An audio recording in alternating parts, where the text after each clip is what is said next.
and spending the weekend with them. Combined with learning from more seasoned entrepreneurs, the networking opportunities and the inspiration and the confidence, it was probably the most productive 24 hours I've ever had. Entrepreneurs inspire.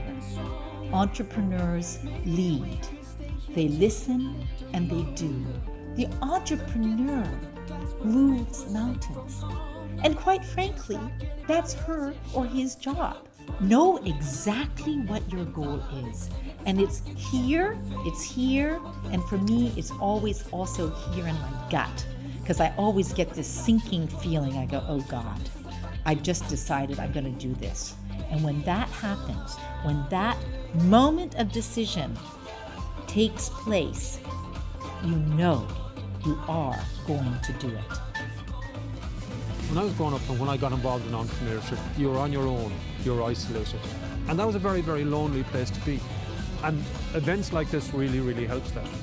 So now, rather than a single salmon going upstream, you've got a shoal of salmon, but they're all talking to each other and look at how are you doing it? Look at this is my problem. Have you solved this? How have you solved it? So the sense of collective. And that, how have you solved it? So the sense of collective. And that collective, that synergy is actually what's making the difference. So this is critical. If it's not at the level and it's not good enough for Munster, you get spat out. And I know that'll happen for me as well. The players will spit you out because you're not producing the good.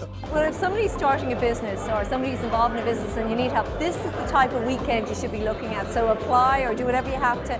Find a mentor, get involved, research the people that are here, look them up, link in with them, get to know them. So absolutely it's invaluable to them. It's about how they look at their businesses and their willingness to change. And I think if people come with the right mindset and be willing to change, then what they can take from this event is phenomenal.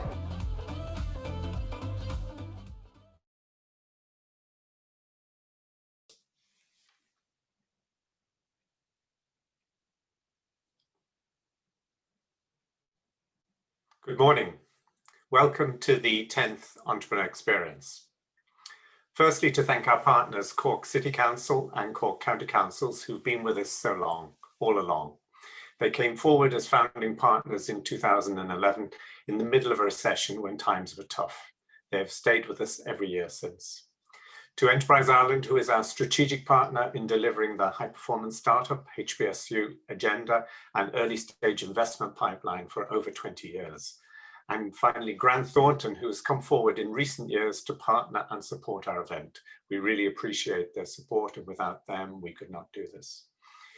To our seasoned and emerging entrepreneurs who've come back and stayed the course and put so much back, and that is truly inspiring.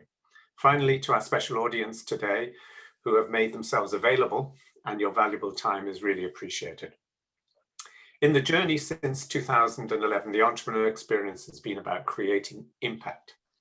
Each year, we have selected 24 emerging entrepreneurs and teams. 8 or a third will be very emerging, very early stage companies. 8 would be investor ready or near investor ready, and 8 teams would be scaling. In other words, money raised and having all the issues of trying to establish and risks of trying to establish a growth business. They are matched with 24 plus seasoned entrepreneurs, and the work is done prior to the event and after with a high impact at the event. This is run in a special way over a weekend to dig deep at core business issues, values, and opportunities. Selection for this journey is about learning to date, commitment, endurance, and the ability to change. During these socially isolated times, it is tougher and more structured and has to be done over a longer period. And sometimes a pivot is required. So today we are socially isolated and the job is more difficult, but you will enjoy the journey. As an example, the similarities with elite sports stars, Olympic athletes, and their dedication and training has been illustrated from time to time by their participation in this event and its pathway, and we appreciate that every year. Over the 10 years, the learning and the journey and the impact gotten fuels our seasoned entrepreneurs who come back time and time again, and for that we are truly grateful. The alumni network and the brand now has over 250 emerging entrepreneurs and about 90 seasoned entrepreneurs, And that particular network on the wider financial markets has raised about 60 million euros, an investment for particular emerging startups that have been through this route. This year is different. We have joined the online world to share the event and its pathway with a wider audience, and we appreciate your attendance today. So stay the course. It builds so the great insights crystallize in the final hours. Experiential learning and the authenticity from that by those who've been at the coalface of entrepreneurship is, believe it or not, unique. So enjoy the show. Like all good sports teams, we have always elect a captain to lead our seasoned and emerging entrepreneurs and our audience in this experience. Today, I'm delighted again to introduce Pete Smith, the founder of Broadlake, and it's over to you, Pete. Thank you, Michael. Like all resourceful entrepreneurs, we have responded to the challenges, as you say, of 2020 and redesigned the format of the event, transforming it from a physical event for 48 people to a virtual one with over 400 people involved. Our learnings from the experience is that the next year's events will certainly have a hybrid element. Whilst the event is called the Entrepreneur Experience, the insights from the event will be of interest to all business leaders and managers, regardless of the size, sector, or stage of development of their business. And before we get started, what I wanted to do was take some of the learnings we've had from the last 10 years to give you some tips on how to get the best out of the next 2 mornings. And the first one is probably the biggest one, and that is bring an open mind with open eyes, willing to see things differently, and open ears. Not just willing to listen, but being willing to zone in and hear and capture insights. All businesses can learn from all businesses. We've great entrepreneurs talking about everything from telemedicine to black pudding. And it's the variety of insights that makes this event truly unique. If you are truly open, I can guarantee you will get insights to fuel your growth and development. The second one is we have a simple philosophy that we learn to get insights, but we need to put those insights into actions. Otherwise, learning doesn't lead to any actions. And insights will be practical and based on real life experiences. And our goal over the next 2 days is to make these insights actionable for you. As Mike said, it's important to stick with it. We have 16 sessions and insights from over 30 entrepreneurs and business leaders. And like any good sports game, you need to stay till the final whistle, because in the last 2 sessions, we're going to tie all of those insights together and make sure that you leave with something that's actionable.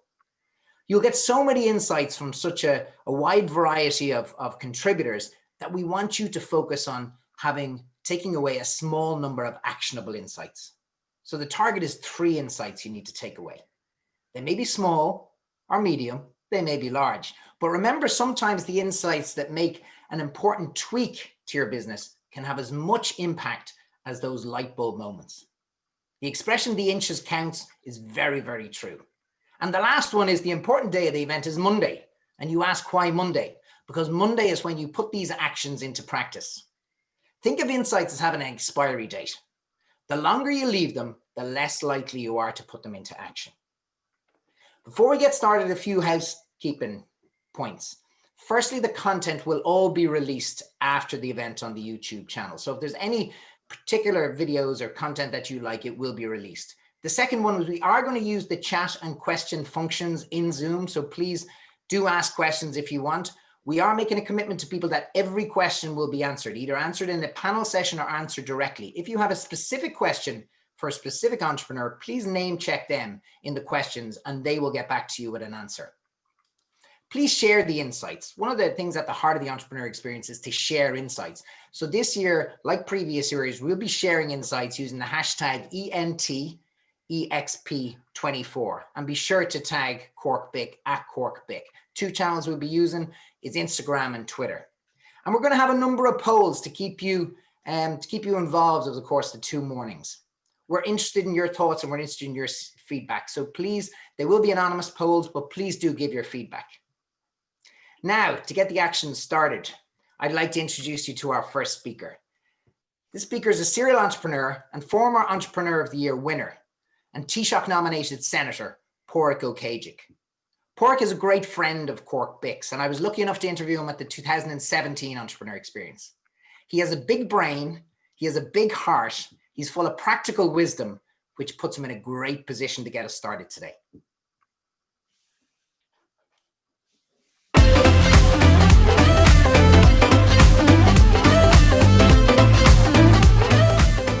And I just want to thank Cork Big on the 10th Entrepreneurial Experience event. Unfortunately, we cannot meet in person this year, but hopefully next year we'll be back to that action point again. And I'm delighted to be here, albeit virtually. Starting off, and I think about this from time to time, advice to my younger me. So advice to me when I was kind of 18, 20, 25, 30 at this stage, years of age. First thing I'd say is give life your best shot. Just go for it. If you believe in something, go for it. Second piece of advice is actually to balance that off a little bit. And that is, don't be too hard on yourself. I've been way too hard on myself because I just pushed and pushed and pushed. And in actual fact, both me personally and the business probably would have benefited a lot more if I wasn't as hard on myself, if I gave myself a bit of breathing space at different times. And the third thing is, there are lots of potholes on the road to success. And there's no doubt about it, you're going to fall into a number of them. The important thing there, though, is when you fall into a pothole, don't start feeling sorry for yourself. And don't start blaming others. Ask yourself the question, how quickly and how best can I get out of this pothole? And what did I learn from falling into it in the first place? Brush yourself down and move on. In relation to emerging entrepreneurs, people often come to me and say, I have a great idea. If somebody said to you, geez, I have a great idea, what do you think of that, Pádraig? I think it's a fantastic idea. Will I do it? Actually, I'd suggest you come from the other way around. And this is for somebody who's starting a business, but also somebody actually, if you've created your business. Ask yourself the question, what problem are you trying to solve with your business? The first thing you do is you find the problem. And the greater the problem, the more people who have the problem, the greater issue it causes to people, the better you can create a solution that sticks and satisfies those problems. And then that's your idea. And the next thing you do is, how can I structure this idea into a business? Because I can clearly identify the problem. I've created the solution. Third step is, how do I connect the solution with those people who have the problem in a business setting that creates value for your customer, for you, for your employees, and all your stakeholders. Problems are all over the place, and they're being created and happening on a daily basis. Third area I'd like to share with you, and these are just little small but key points in my view, is scaling your business. And there are a couple of things in that, and a recession sometimes can be a great time to reflect, to pause, to step back and to say, where am I at in my business, in my life? Where do I want to get to? And how will I get there? And how is the landscape changing? And what will the landscape look like on the other side of the recession? What's the landscape going to look like on a macro sense, nationally and internationally? What's the landscape going to look like in your business and in industry-wide? And can you pivot? In other words, can you reshape and remodel yourself so that your business is in the best position in getting through and getting out of this recession, this pandemic recession we're in at the moment? So that macro and micro awareness is really important. Obviously, one cannot actually go and do that unless you create a short-term strategy that you can action. And the short-term strategy is actually getting from point A to point B. In other words, do you have enough cash flow to survive, to allow you to buy the time, to allow you to actually go and pivot and change into your new model? In my view, there are going to be some fantastic opportunities when we start coming out of this pandemic recession we're in at the moment. But it's up to each of us individually to identify those opportunities and actually to solve those problems. Henry Ford was once asked why he or how he thought about creating the Model T Ford. Somebody said, you must have done a whole lot of market analysis. He says, no, I didn't. He said, if I went to the market, they would have told me to have faster horses, not a Model T Ford. The point there is you need to also go with and believe in your gut feeling, your instinct. Anytime I followed my instinct, it served me for my benefit. Anytime I questioned or doubted or did not follow my instinct, it caused me issues. Instinct is really important in life, and particularly so for entrepreneurship. And if you look at, and finally I'd say, the world with you versus the world without you. That's a mantra I use for years. So do you as an individual, does your business, does it make any difference whether you existed or not? Because if your business does not provide something of reasonably significant value add, people are going to come in and take your place. You're going to be shafted, you're going to be sidelined, and another business, another entrepreneur is going to take your place. So that world with you versus the world without you question is your sense of secure base to actually go and build your house, build your castle, whatever you want to build from there. So in summary, there are and there will be significant opportunities at the end of this pandemic. What we need to do as entrepreneurs is to preempt them. Where will they be? What are the problems that need to be solved? What problems exist now that are going to be exacerbated in a couple of months' time?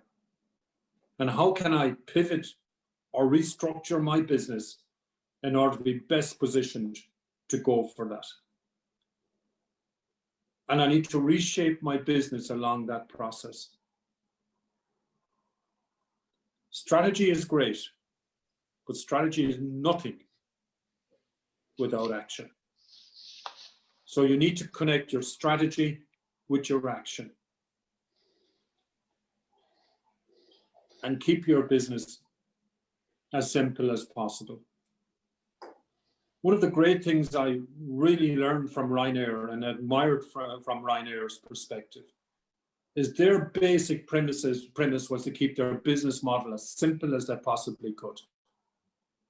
And they outsourced as much as they could, in many cases for free. They got passengers to carry their bags on board airplanes rather than getting their staff to do it. They, instead of paying travel agents commissions and so on and so forth, They actually did it online. They're one of the first in the world to do the whole online situation directly. So they actually cut out costs along the way and made their business model as simple as they possibly could. They only fly from A to B. They don't have relationships or interline agreements to other airlines. I'm not saying that you do exactly that. My point is I'm asking you to consider how can you simplify your business to make it as effective and as actionable as possible. So, go to Mila Mahagui. Thank you, Cork Big, for inviting me and for allowing me to share my thoughts with you, with everybody who's online watching this now. And finally, give life your best shot. Slán go fóill.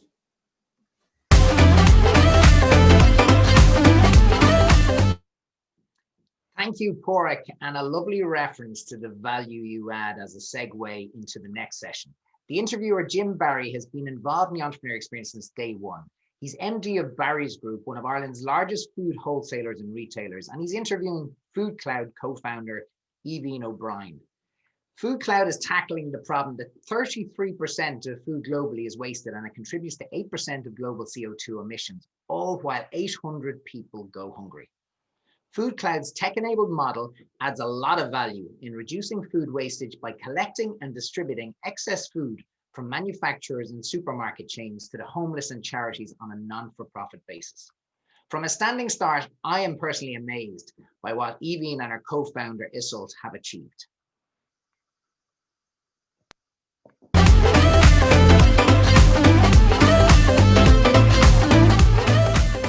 Hi, this is Jim Barry from Barry Group, and I'm absolutely delighted to be partaking in the Cork Big Entrepreneur Experience yet again for the 10th year. And I'm with Aoibheann, who will introduce herself. Hi everybody, it's Aoibheann O'Brien here from Foodcloud. I was actually a mentee of Jim in the Entrepreneur Experience back in 2017. So I'm delighted to be here with you again, but also to reconnect with Jim as well after to explore what we've been doing for the last couple of years as well. Great. So we'll start, Aoibheann. The first question that probably comes to mind and will probably be helpful for lots of people starting off on the journey of business is the original idea. How did you come with what has turned out to be an absolutely fantastic game-changing idea? Because I've seen you getting awards all over the place, including the Entrepreneur of the Year for the special recognition. So it's been incredible what you've come with. So like the idea came, I suppose I was always interested in sustainability, and I kind of discovered the problem of food waste and that almost 50% of food produced is wasted. And being interested in food and sustainability, I kind of was thinking, how aren't people talking about this more? And I was living in London, working in investment banking at the time, and there was lots of grassroots organizations doing stuff around food waste, food sharing. And I moved back to Ireland in 2012 to do a master's, and realized that while there was stuff going on in London, there was nothing going on in Ireland at all in this space. So in Trinity, I went along to a group that was involved in kind of social entrepreneurism, met Iseult, who's the co-founder of Foodcloud, and we decided to try and do something at a very grassroots. The idea was always, initially to be a college project around food redistribution within communities. And we started off with one donation from a farmer's market in Glasnevin to a local Don Bosco kind of youth residential house, and realized that, if that is happening on one Saturday from one market in Dublin, can you imagine what's happening all around the country and the world? So it really started that small. And then I suppose we recognized the opportunity when we thought about how you could scale that kind of process of food sharing using technology. And I suppose that's how it's really grown. But that was the initial idea, was discovering the problem in the first place, and that there was very little happening in it in Ireland. So it's back to the old analogy, you find a problem and come with a solution. So exactly. Found enormous problem, and to fair, you've done incredible work in coming with a solution. And just to bear in mind, it started off in a very small way. It's now a serious business. And I think this will be helpful again to people, the financial modeling, financial controls, bear in mind you're from the investment banking background, so you obviously had a strong financial acumen, which is sometimes a weakness in businesses starting off. You obviously brought in very strong measures and processes and systems from the start, I'm assuming.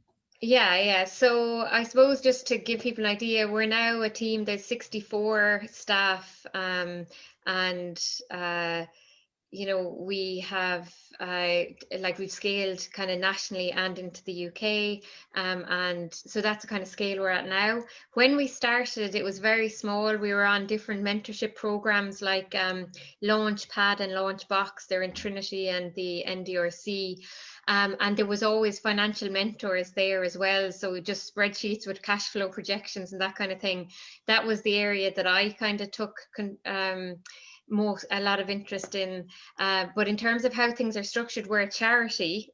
So we have kind of 4 income sources. One is our retailers pay us a fee per store. 2 is we run 2 government programs. So we have 2 government contracts that provide income from our warehouse solution, which is more physical, 3 physical warehouses in Dublin, Galway and Cork. The charities play a small contribution. And then we also fundraise. So our income streams are very diverse. And then also our technology, we get a licensing fee for it's used in Australia and in the UK. But in terms of how we started, for the purposes of the people that are kind of listening in, we had mentorship and we had supports, but we actually hired an accountant very early on to also help us in that regard in relation to, very simple stuff like cash flows, pulling together monthly management accounts. So even though I had a background in finance and I did accounting in college, it's very different actually going together and pulling together a set of management accounts. So fairly early on, we put that support in place, because I suppose the most important thing and the most stressful thing is when you're not 100% sure what the next month is going to look like. It's very hard to think further than that, that's quite stressful. So yeah, I would say that we had a bit of background, but we got support in very early on that front. Yeah, personally, I think that data and how you use your data and information is critical in terms of making decisions these days. So obviously you were well ahead of the curve and you got good early advice, and it has held you in very good stead. Just moving on, the fact that you've over 60 staff, obviously there's a whole structure in place. And again, in our own business here, we're looking really hard at the minute of the functions and managers and how it all comes together. What are your own views on management and selecting managers and your ask of managers? Yeah, so the most important thing for us, and this we didn't realize it until the last couple of years, is the values so we have very, very strong values as an organization. And I suppose when we were earlier in our journey, we mightn't have been as confident in sticking with the values. So for us, kindness is really, really important. So I suppose we're not, what we do is redistribute food from the food industry to the charity sector.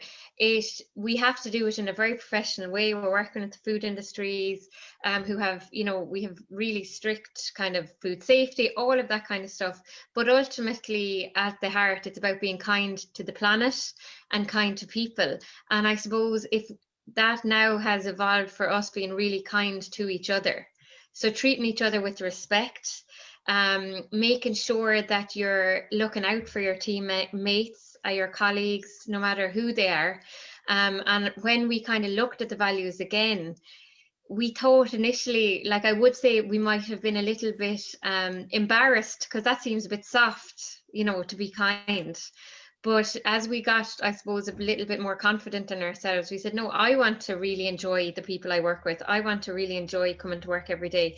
And I don't like unkindness or, I like when people are being kind to each other. And yes, you can have like robust debates, but ultimately we know that anyone within the team has the best interests of the organization at heart.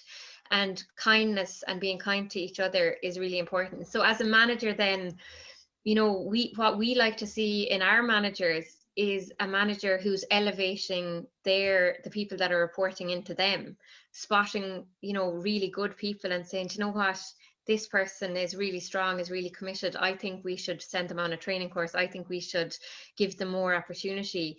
And that all does kind of, for me, comes back to kindness and looking out for others as much as you are for yourself. Well, I certainly agree with you that it is the prerogative of the CEOs or joint CEOs to come with the values for an organisation. And I think kindness is a lovely value. Maybe it's it could be a value in a lot more places because it can get too tough and too rough and tumble, and that doesn't mean that you can't have constructive challenge. Yeah, exactly. And I must say, I do think your values are coming through, because I've come across your van guy who comes here to pick up stuff, and is actually a gentleman and a very nice type person. So you actually can see the values coming right through. So just to give you a bit of constructive. Well, that's lovely to hear. So, you know what, it does start at the top, and sometimes you just got to be brave and go with how you want it, and not be too hung up on what other people think. And if it's right for you, but again, every organisation is different, and I think there's a strength required to stand with your conviction, and you're certainly doing it, and I'm certainly see it coming through at a driver collection level. So yeah, that's great. Back there. Just another, you mentioned already you had some early mentoring. What's your views on mentoring and the importance of having mentors, trusted people around you, especially in the early days? And I think as you evolve, it's equally important. Yeah, so we went through a couple of accelerators. So I suppose in terms of the idea of mentorship, we were introduced to it quite early. So in terms of being a kind of open book, like a lot of times when you're starting out, you're like, oh, I don't know if I should share that, or, you know, you're a little bit coy about your idea, either because you might think somebody'd steal it, or because you're embarrassed maybe about your ambition or whatever it is. So we were very early days, we were kind of very open book. So that made it easier for us to be mentored, I would say. And then, but I suppose and then we have a board of directors, and so they would all have their kind of area of specialization, and they, although we're accountable to them, they're also mentoring in terms of they're there to support. So then that's a very kind of fixed mentorship structure now. But in the early days, we just, I suppose, first of all, you have to establish a connection with that mentor. So we've had mentors that have come and gone and played a role, but we have had people who've been with us for the last 10 years, 8 to 10 years. So I suppose being open is important, because to be mentored, you have to be kind of open to it. And we've been very lucky, but we do actually have, I would go to a mentor that I actually would pay for the last number of years, and so do most, and we've really connected with that person. And actually a lot of our senior management team now actually go to the same mentor, and it's true, and she uses a tool around personal effectiveness, but it's the best money we've ever spent in terms of professional development. And the other thing is, when we've sent some of our colleagues in a senior management team, this mentor knows the background, knows everything, so can get straight into whatever challenge someone in our senior team is having. So I suppose we have a mix of mentors, like a more structured board mentorship, and then we actually pay somebody, and then we have connections with people that we might meet for a coffee to bounce an idea off. So really, I suppose COVID has put a stop to some of that, meeting people for coffees and all of that kind of stuff, but we would still have calls with those mentors. And it's so important from a personal resilience point of view. I'd say that the lady that we work with, she's seen tears, she's seen anger, she's seen happiness, she's rode all the waves with us. But it means then when we're having challenges, she can kind of bring us back to, remember that time when this happened before? How did you feel about that? And how did you get through that? So I suppose it's just really important, because especially as you're growing, it is quite stressful, and it does take its toll on you in terms of your personal resilience. And that's what we found key to the mentorship piece, is that support structure. No, I think it's great. You've always got a great openness to mentorship. Not everybody is open enough to take mentorship. So in one sense, it's brave to be open for it. But I think even if you do a parallel back on what we're doing in the entrepreneur experience, by getting that openness and trust going at the start, it's actually incredible what can be achieved with mentorship. And that's even outside, say, when you're your own team or your paid advisors.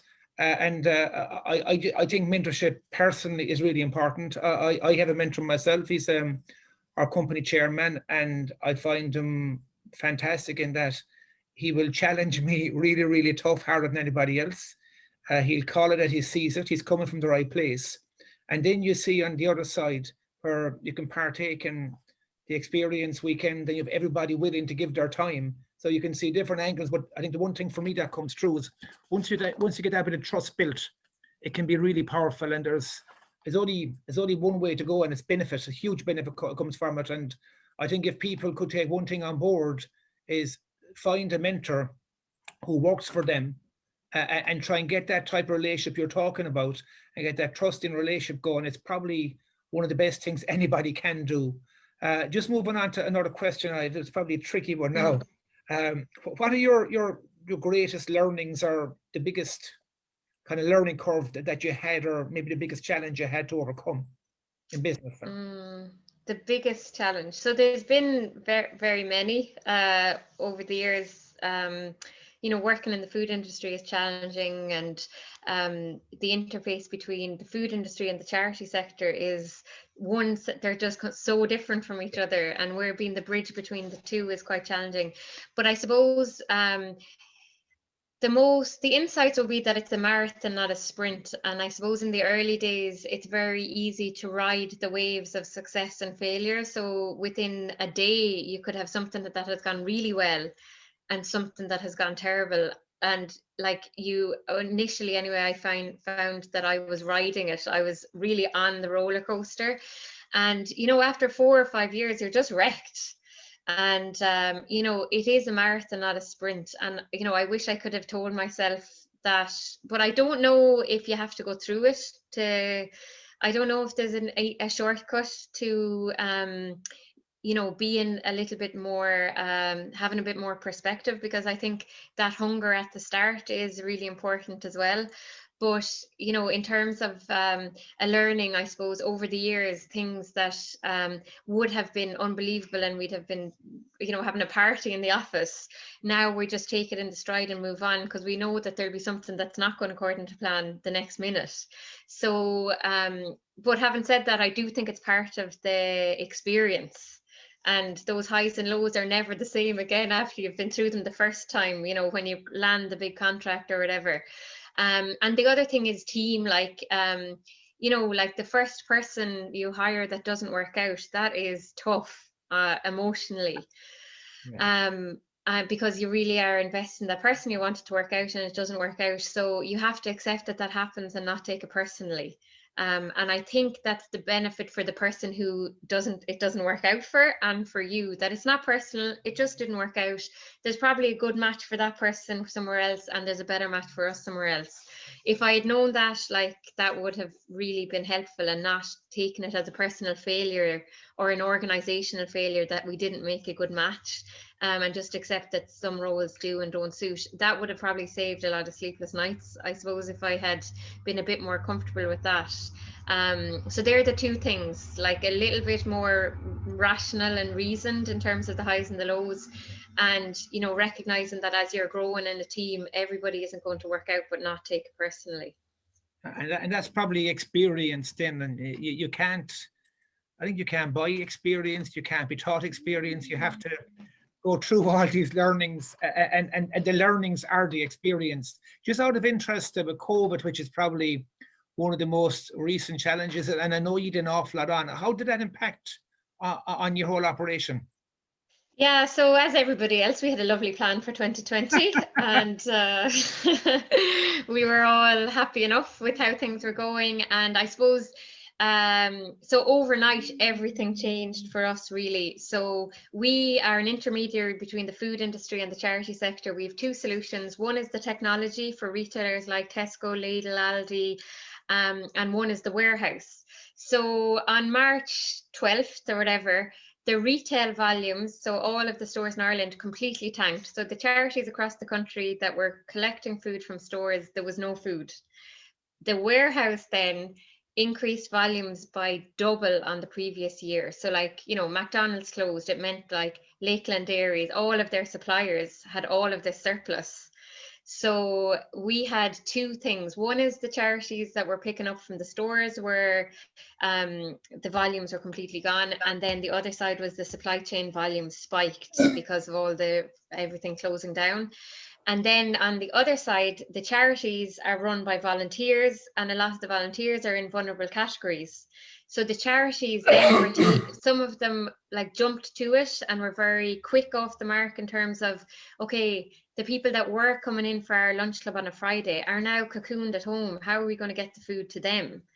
So basically we had to set up a shift system in the warehouse. We had to hire staff just to make sure that we kept the show on the road. Then we had to understand what was going on with the charities, like who was closing, who was opening, who needed more food, who was basically saying, we'll see you after this, we won't be around for, you know, so say a conference that had all people volunteering over 65, they were, you know, they needed a bit of time to figure out how they were going to do it. So in terms of our response, the first step was making sure that our own team and our staff were safe. We had to cut all volunteers, which is a huge part of what works in our warehouse. We introduced shift. We'd hired staff so that we could run the warehouse operations in a COVID-friendly manner. So we're delighted to say that that has happened. We didn't have to close for a day. The second thing then was manage the expectations of charities on the retail side, and there's over 300 of them. And then we had to reach out to the charities quite quickly and understand what was going on the ground. So in terms of a response then, we realised that we needed to change the way we were doing things. So the charities and the government had this community call. So we rode in behind it and said, we'd like to be part of it. So 30 local development companies around the country all got involved in this community call. And then we said, okay, if you come on board with us, we'll try and get food to you guys. So in addition to the normal charities, then we worked with local development companies around the country. And tried then to reach out to our food industry partners for the first time ever to ask for donations, because some of this food that we were getting, you know, were the milk packets from McDonald's in your coffees. Like they were grand, but they weren't really going to help, you know, so we needed a good balanced volume of food, and they did respond like from the food industry. So I'm kind of, it's not very succinct answer, but there was so much going on. First step, keep the show on the road. Second step, understand what the hell was going on and how we could support. And then reach out to our partners in the food industry to bring them on side with our plan. So overall, like we doubled our volumes from March to April, more than doubled it, and kept that going. And then in June, we were faced with the problem that there was no surplus. The warehouse volumes had gone down because everything had closed and then was starting to reopen. So then you're faced with a different set of challenges. So it's all been a bit mad, but to be honest, and this is going, like, obviously COVID is catastrophic, but as a team, we really did come together and it was amazing. And I really actually enjoyed it, and it felt like being back startup again, where every day you come in and go, right, what do we need to do today? You do that, you do that, you do that. And we had a call every morning at 8:30 and basically had to plan day to day. So it was amazing in some ways in terms of the team, but like the challenges around food insecurity in Ireland now coming into even the first and second quarter next year are going to be really challenging. So I suppose it's an evolving situation, but yeah, it was mad, and it still is a bit mad. And you've experienced crisis management at the front level. Yeah, exactly. As have you. I know anything with the food industry. I think in one sense, the trade we're in, we're both in the food business. It was crisis, but again, I feel lucky that we're in that business, because there's lots of other people who I know, we all know, who literally their businesses were shut down. So while there's enormous stress, pressure, all that, it was still a much better option than not to have the stress or pressure. So we could probably write a document on crisis management. And actually the one thing that came true to me was how adaptable we all were when we needed to be. Yeah. We were really blown away with how some of our people just stood up way beyond levels that we would have ever expected. So a lot of good came of it as well, and there was lots of learnings. And you know, we're now talking in Zoom. You know, I hadn't spoken in Zoom or Team before COVID, so it's now natural for our business. So there's a lot of good hopefully come as well. I know we're in trouble for time. If I could just ask you probably the final question, what piece, maybe it's 2 or 3 pieces of people starting off on the journey, what would be for you the 2 or 3 best piece of advice for someone, they got their idea, they now need to start working to bring it to life? What would your advice be? Yeah, so I suppose we kind of touched on it earlier. Really get out there and talk to people about it and be open about it, and be open about what you're happy with and what you're a bit confused about or what you're not quite sure. Because if you're open about it, people will respond. And you know, whereas if you're not open about it, they'll just think, well, I have an idea, but I'm not going to share it with them, or because I don't think he's listening or she's listening or whatever. So I suppose get out there and talk to people about your idea. I would say like the likes of Cork BIC and all of those organizations around the country are really, really supportive. So get in touch with your local organizations that are working in this space, because it is invaluable. And even things like the entrepreneur experience are just worth their weight in gold. So I'd say that was definitely a key to our success through the mentorship programs we were on. And the last thing is, for me, I found it, I don't know if we would have done without having a co-founder or somebody. I think I would it may or may not have happened for us, because we really supported each other initially, and now we have a team. It's not just about the 2 of us, but I found that gave me a lot of resiliency, and I know Oisin says the same motivation wise. So I would definitely advocate for finding a co-founder or having a co-founder or a deputy or whatever you want to call it. But I definitely found that was a key to our success as well, having each other's support. So they're my 3: open, mentorship programs, and co-founder. Aoibheann, thank you for sharing your thoughts. Thank you very much.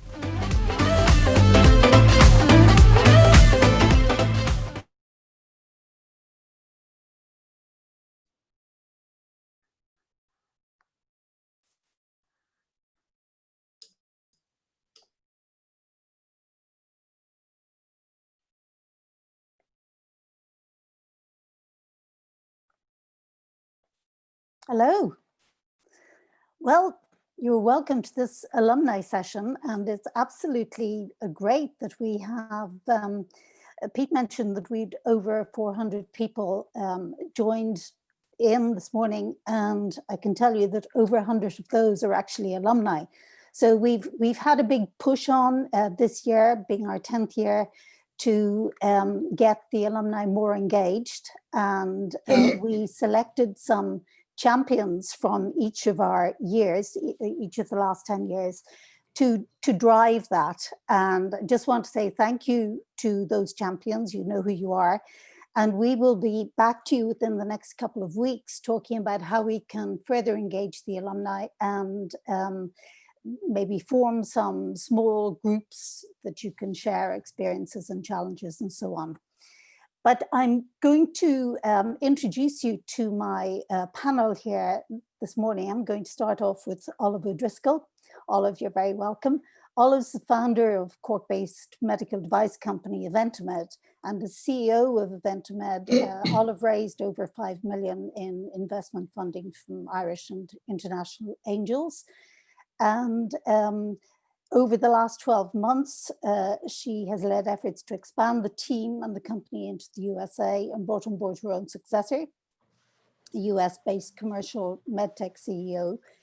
And Olive continues to support the Eventamed board and advises not just Eventamed, but other Irish medtech companies on their product development, clinical and regulatory and fundraising activities. Olive was with us in 2017 on the Entrepreneur Experience, and we're delighted to have you back this morning. Thank you, Olive. Next up, we have Joe Moore. Joe was with us in 2012 with Sockawave, and we'll talk a bit more about that later. But this morning, you're representing River Fusion, which is a real-time location company, taking the guesswork and legwork out of the finding things in hospitals.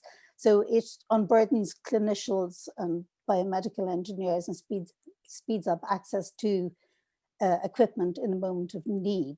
So it's a 3-person company at the moment, developed a complete sensor network solution, and just about to come out of stealth mode, I think now, Joe, to secure your first customers. So thank you for being with us. And finally, we have representing our seasoned entrepreneurs, Donald Garrahy, who has been with us over the last 10 years. And Donald, in fact, is very much involved in the selection of the 24 entrepreneurs we take in every year. So he's here this morning representing 2468 Group. So they serve 7,500 corporate customers across Ireland and the UK, providing the foundation of employee happiness through a range of coffee, refreshment, and other office services. Formed in 2013, the company has completed 15 acquisitions over the last 10 years, and that's how you've scaled. So I'm going to actually try and pick up on some of what Pádraig and Aoibheann and Jim covered. And we're hearing a lot about product market fit. And so I'm going to come to you, Donald, first. And can you tell us how you arrived at that and where you are on that product market fit journey right now? Yeah, thanks, Eileen.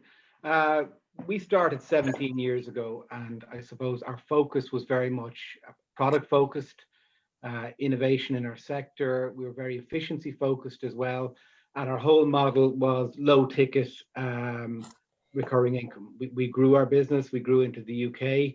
Probably 75% of our business is there now. But as our markets changed, it became more difficult to grow. And going back to what Pete said earlier about turning learnings into insights into action, we just, as we grew, we struggled with the whole organic piece in terms of being able to grow our sales organically quick enough. So as a business, we have a philosophy: if you can't explain it on a post-it, then maybe you don't understand it. And sometimes a lot of complexity, you need to go through a lot of complexity to come down to simplicity. So we kind of turned our business on its head. And there was a lot of pain involved in that. There were a lot of changes. We had to sell very, very differently. So our business now is now very much, instead of being product and efficiency focused, we're very much relationship and solution focused. We still need to be efficient in the services that we provide. Our business is now very much big ticket and reoccurring. And the big change there for us is, our average contract size has gone from maybe €2,000 a year to €400,000 a year. So I suppose it's looking at what our customers need. Goes back to what Pádraig said earlier: what problem are you solving? We started off in water coolers. Maybe that wasn't the biggest problem in people's worlds, but having people happy in their workplace, engaged in their workplace. People say their refreshment services are the second or third most important thing that makes them happy in work. So we focused on the problem, focused on who the customers were, what did they need, who was the actual customer, focus on the consumer, and completely, utterly changed the shape and focus of the business. Do you have any method you use, Donald, for arriving at that product market fit? Are there any tips or tricks you can share with the people who are at that stage? Right? Yeah, well, I think we partner obviously with Broadlake, and we're great believers in we have a big painted whiteboard wall in the office, and we're great believers in going to the wall and just writing everything down and then trying to tie it all together. So, and sometimes you got to go through a lot of hours and days of complexity to come back to simplicity. So we create a very simple, we call it a 6-box. And in the top left-hand corner, you've got standard product. and standard service, and in the bottom right-hand corner, you've got bespoke on-site service. And what we discovered was, writing everything down, you suddenly discover, you know what, they're not interested in the water cooler, they're not interested in the filter, they're interested in us being on site solving problems for them. They're interested in knowing that at 9 o'clock in the morning, when all their staff come in, that their coffee machines, their water coolers, their washrooms, all that kind of things working. That's what they're looking for. They don't necessarily care about the widget. And the other problem is then with the widget, you don't have long-term sustainable competitive advantage, because none of us or very few of us in our business are going to invent something that somebody else can't buy off the same supplier. It's all about the relationship on the site. And we got it into 6 boxes and made it very, very simple. And it became much more about the relationship and what they need and how they feel about us, rather than what we think they should have as a product. Great. And I guess if people want to hear a little more about that and how the tools you use to arrive at it, perhaps they can always connect with you here. 100%, yeah. Joe, I'm going to go to you next, because I know that you have taken a lot of what you've learned in your previous startup and done things differently this time around. So maybe talk to us about how you went to your customer, and talk to us about the tech versus the customer approach. Okay, so in the Sokawave scenario, what happened was I licensed some IP from a university, and when I saw the patent, it struck me that, wow, if this is really possible, then we could triple the capacity of cellular networks globally. And at that time, a network operator would upgrade their infrastructure if they could get a 15-20% improvement in performance. So that's really what piqued my interest. And after that, I pursued a traditional business planning approach to developing things. So I set about initially raising 1.5 million seed capital. And really that was to prove that there was no laws of physics reasons why this hadn't been done before. And once we got through that particular threshold, I went out and I raised 4 million from VC and corporate investors. So it was really a very R&D intensive program that we embarked upon. And I was really lucky because at the time, Motorola were shutting down their semiconductor facility in Cork, and I was able to hire a CTO and a bunch of highly skilled designers en masse. So I didn't have to go through recruiting people on an individual basis. I could get a whole team. So eventually we ended up with about 22 super team we had in Cork. And they were not only skilled at what they do, but they also had a trailblazing mentality about them. And we achieved things which larger organizations couldn't have achieved. At the same time, when we look at externally in terms of looking at the marketplace, I spent a lot of time in Helsinki, in Stockholm, in Paris, Seoul, and all of that was around where our potential customers were, all the global infrastructure vendors. And we were doing really well with them in terms of gaining commitment from them. But at the same time, the whole industry was going through a whole consolidation process. Huawei from China were coming in. They were really competing aggressively, and it was disturbing the existing incumbents in the marketplace. So in the midst of all of that, we got a €1 million contract to supply 5 prototypes of the system that we developed, and we were very close. We were in the process of raising our Series B funding. I reckon at that time we needed about 5 million to get us through the productization of our solution and getting us to a break-even situation. So we might come back to that, Joe, in terms of how that impacted you but what I really wanted to get was how you went to the customer this time around. That in terms of finding the problem and then coming up with the solution. Well, in the Sokawave instance, when I look back on what we did, like we fell in love with our solution. Okay, so we adopted a mental approach of we'll build it and the customers will come. So we never really applied the proper product market fit solution. We just were driven by the fact that this technology was such a step change in performance that would be the door opener to get us into these key customers. But when we actually took the company, we didn't successfully raise its Series B funding, and we took the company through a controlled wind down. And the controlled wind down involved selling off our IP portfolio. So we sold that for several million, and we distributed those assets with those funds back to the original investors. And we also secured employment for the existing staff with the company who bought the IP from us. Okay, great. So if you like that, in terms of the lessons that we learned from that first instance. Yeah, and I was going to come back to you on that, but go ahead if you can give it to us very briefly. Yeah, so what we eventually did was I decided to change things completely. So what we did was we started out by identifying an emerging and a fragmented market as opposed to an established and stable market.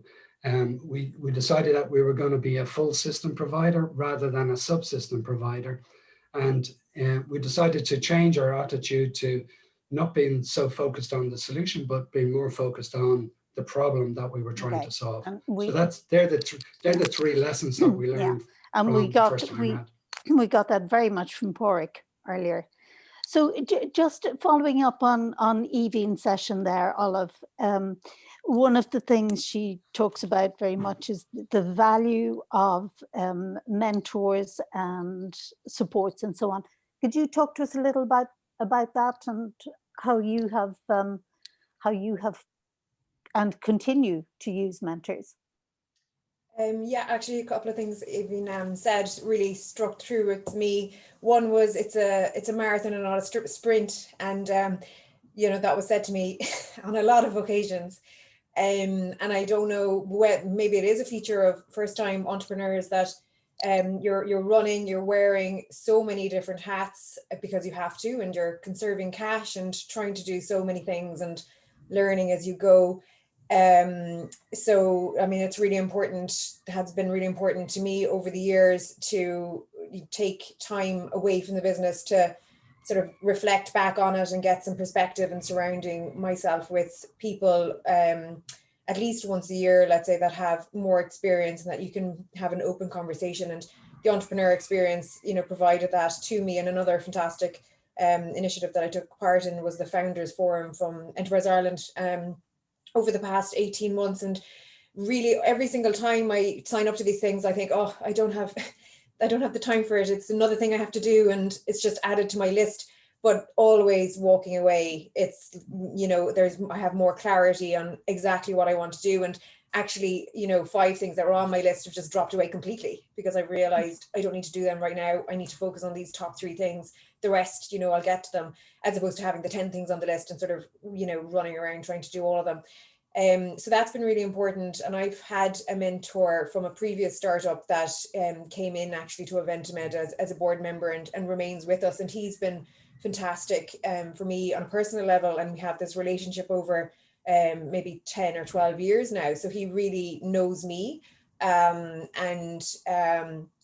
has a huge amount of emotional intelligence and can really help me step back and see an issue and asks a lot of questions and helps me sort of figure out what I'm doing. And then I suppose more recently, such as the Founders Forum, what I'm finding very, very valuable at the moment is this sort of peer-to-peer mentorship, not unlike what we're doing today. Other entrepreneurs, other people who are maybe a little bit before you or a bit after you, and having open conversations with them. And what's, I suppose, critical to that, and which I always sort of go in with this attitude is, okay, I'm going to be authentic. I'm going to be me. I'm going to be honest. I'm going to be open. I'm going to tell you where the war wounds are so that you can help me because I want to do better, or I want this problem that I have to go better, and I'm stuck, or I need new ideas. And I think if you're really open and honest like that, and allow yourself, you know, to be vulnerable, because you can be judged or whatever, actually people respond really well to that. And they say, this happened to me, something similar, and often it's worse. And it's, you know, it's nice to know that other people have had the same challenges and worked through them, and they can give you their perspective on what they did that worked and maybe what didn't work.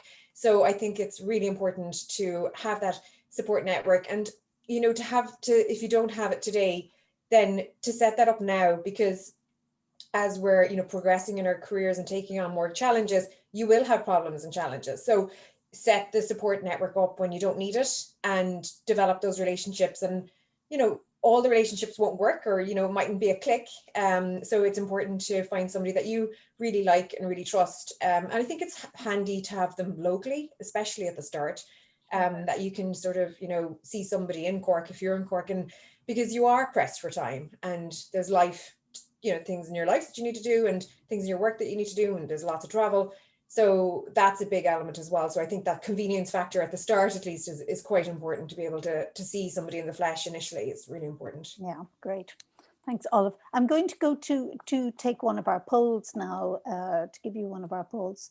It's flashing up there on the screen, and it's all about the right people inside and out your company. If you could just answer, there are four options there in each question.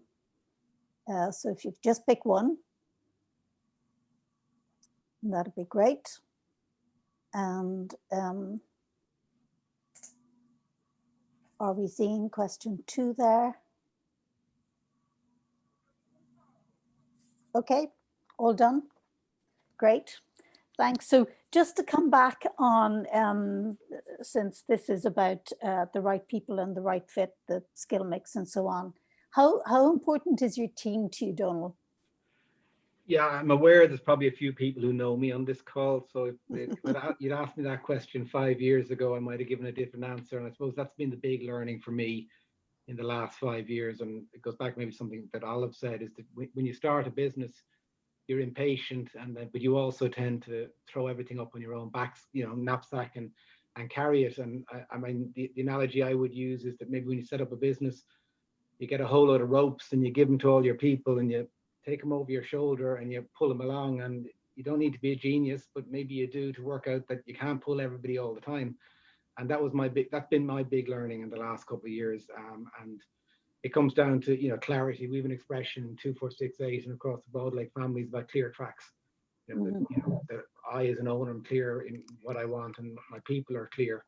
And then, you know, that you're clear with them, but you also they must know you back them 100%, you know, without conditions.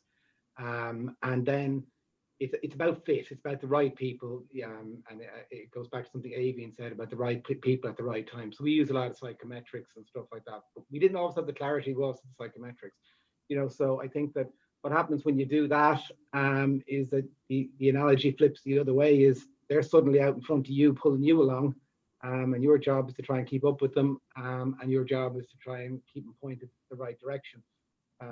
The other thing, and that's you know, that might sound cliched or whatever, but that's been my journey for the last 3 years, and the end bit is true. You know, we've appointed Brendan and Rory as the MD and commercial director of the business. So the business that I kind of created, I've stepped back and let them run it, and it's doing way better without me, actually, which is another learning. The other thing is then, you know, the people you use don't necessarily always need to be direct employees. You know, the right advisors is important, the right partners is important, and then, you know, we use what we call ninjas a lot. So they're people you bring in either part-time or on short-term need. You may not be able to afford them, you may not need them all the time. You know, they're hugely important. They can sometimes they don't have all the preconceived notions of somebody who's in the business day to day, and they can be quite surgical for you where you need it. And the last bit then would be, you know, don't necessarily look at what you need today in terms of people. Look at what you need in 5 years' time or 3 years' time. You know, that was the big thing. You know, even Brendan and Rory, they joined us 5-6 years ago, and both of their job descriptions were, we know you're good. We don't really know what we want you to do yet, but bear with us. You know, and if we hadn't done that and planned for the future, you know, we wouldn't be in the position we're in at the moment. So I think, Great. people, it's a cliche, but it's the most important thing. Yeah, yeah. And that's a perfect segue into where I'd like to go next, which is, and very briefly, Olive, if you could. We touched on it there in your intro. You have actually gone through this process and you have appointed your successor. And it's one of those areas that I know CEOs hate broaching because sometimes it can be very personal, and it's a brave thing to do. So very, very briefly, just tell us how that worked. So I started thinking about this, I guess, maybe 2 or 2.5 years ago, realizing that the company, I'd been leading it for 5 years at that point, and it was getting to a commercial stage. I, had raised 3 rounds already of funding, heading into another Series B, and could, visualize the company and where it needed to go for the next 3 to 5 years with US commercialization and European commercialization.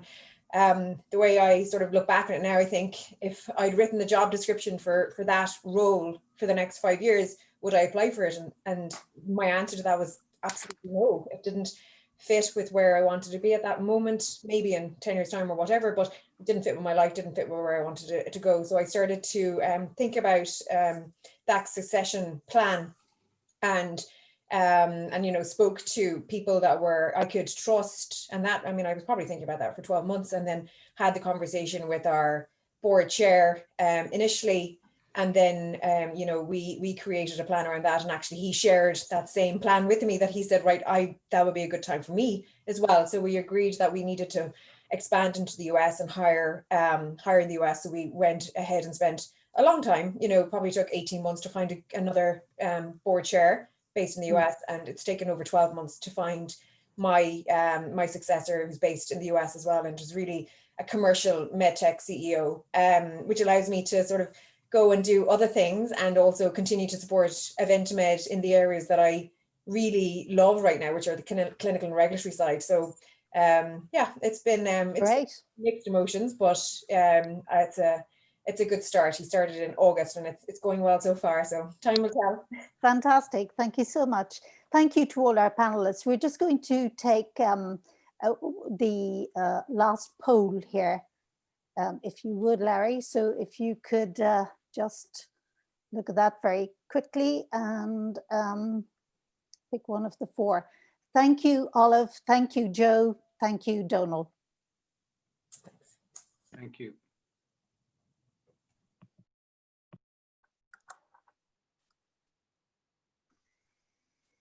More wonderful insights. Well done. Next up, we have Tom Lyons, one of Ireland's leading business journalists and a former participant in the Entrepreneur Experience, interviewing a couple of fellas whose energy and enthusiasm I love. Having been part of the team that launched and scaled some household global brands in Ireland, such as Red Bull and Hendrix, the pair went out and created, launched and scaled their own brand with Fulfill Nutrition, famous for the protein bars. They sold Fulfill in 2018 and quickly set out on their next business journey, creating their LA healthy street food inspired Cali Cali range of products. They've successfully launched in Ireland and already taken in a strategic partner to help them scale internationally. Co-founders Tom Gannon and Niall McGrath's story is fascinating, and I hope you enjoy it.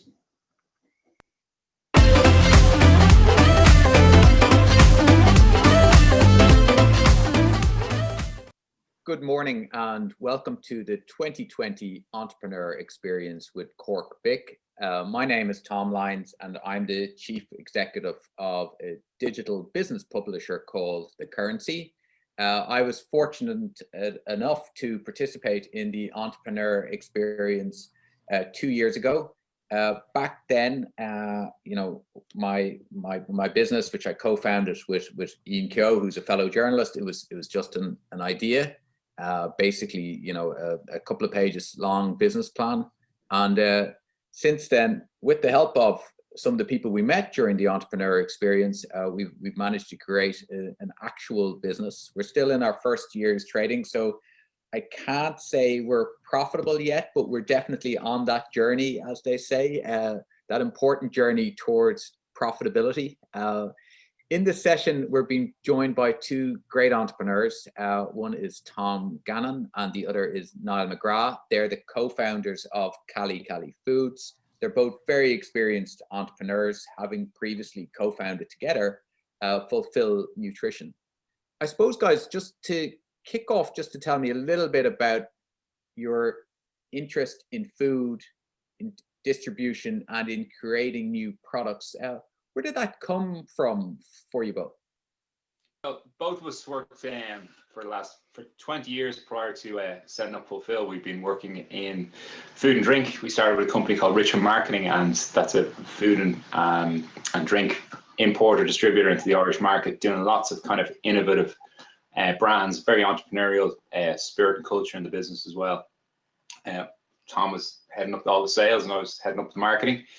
And so we were looking after brands like Red Bull, and we launched Peroni into the Irish market. We launched Vita Coco, Hendrick's Gin, lots of really cool, interesting brands. And we just noticed one of the things we did every year was we went to New York looking at trends. You know, if we hit our sales target, the directors went off on a buying trip. And the marketing guys got the free ride on the sales stuff, which was all driven. Someone has to spend the money. So we'd go over there and we just look at trends. And one of the things that we realized pretty quickly that loads of trends, they didn't start in New York. They actually came to New York, usually from the West Coast. And so, but it was a great place for spotting those trends.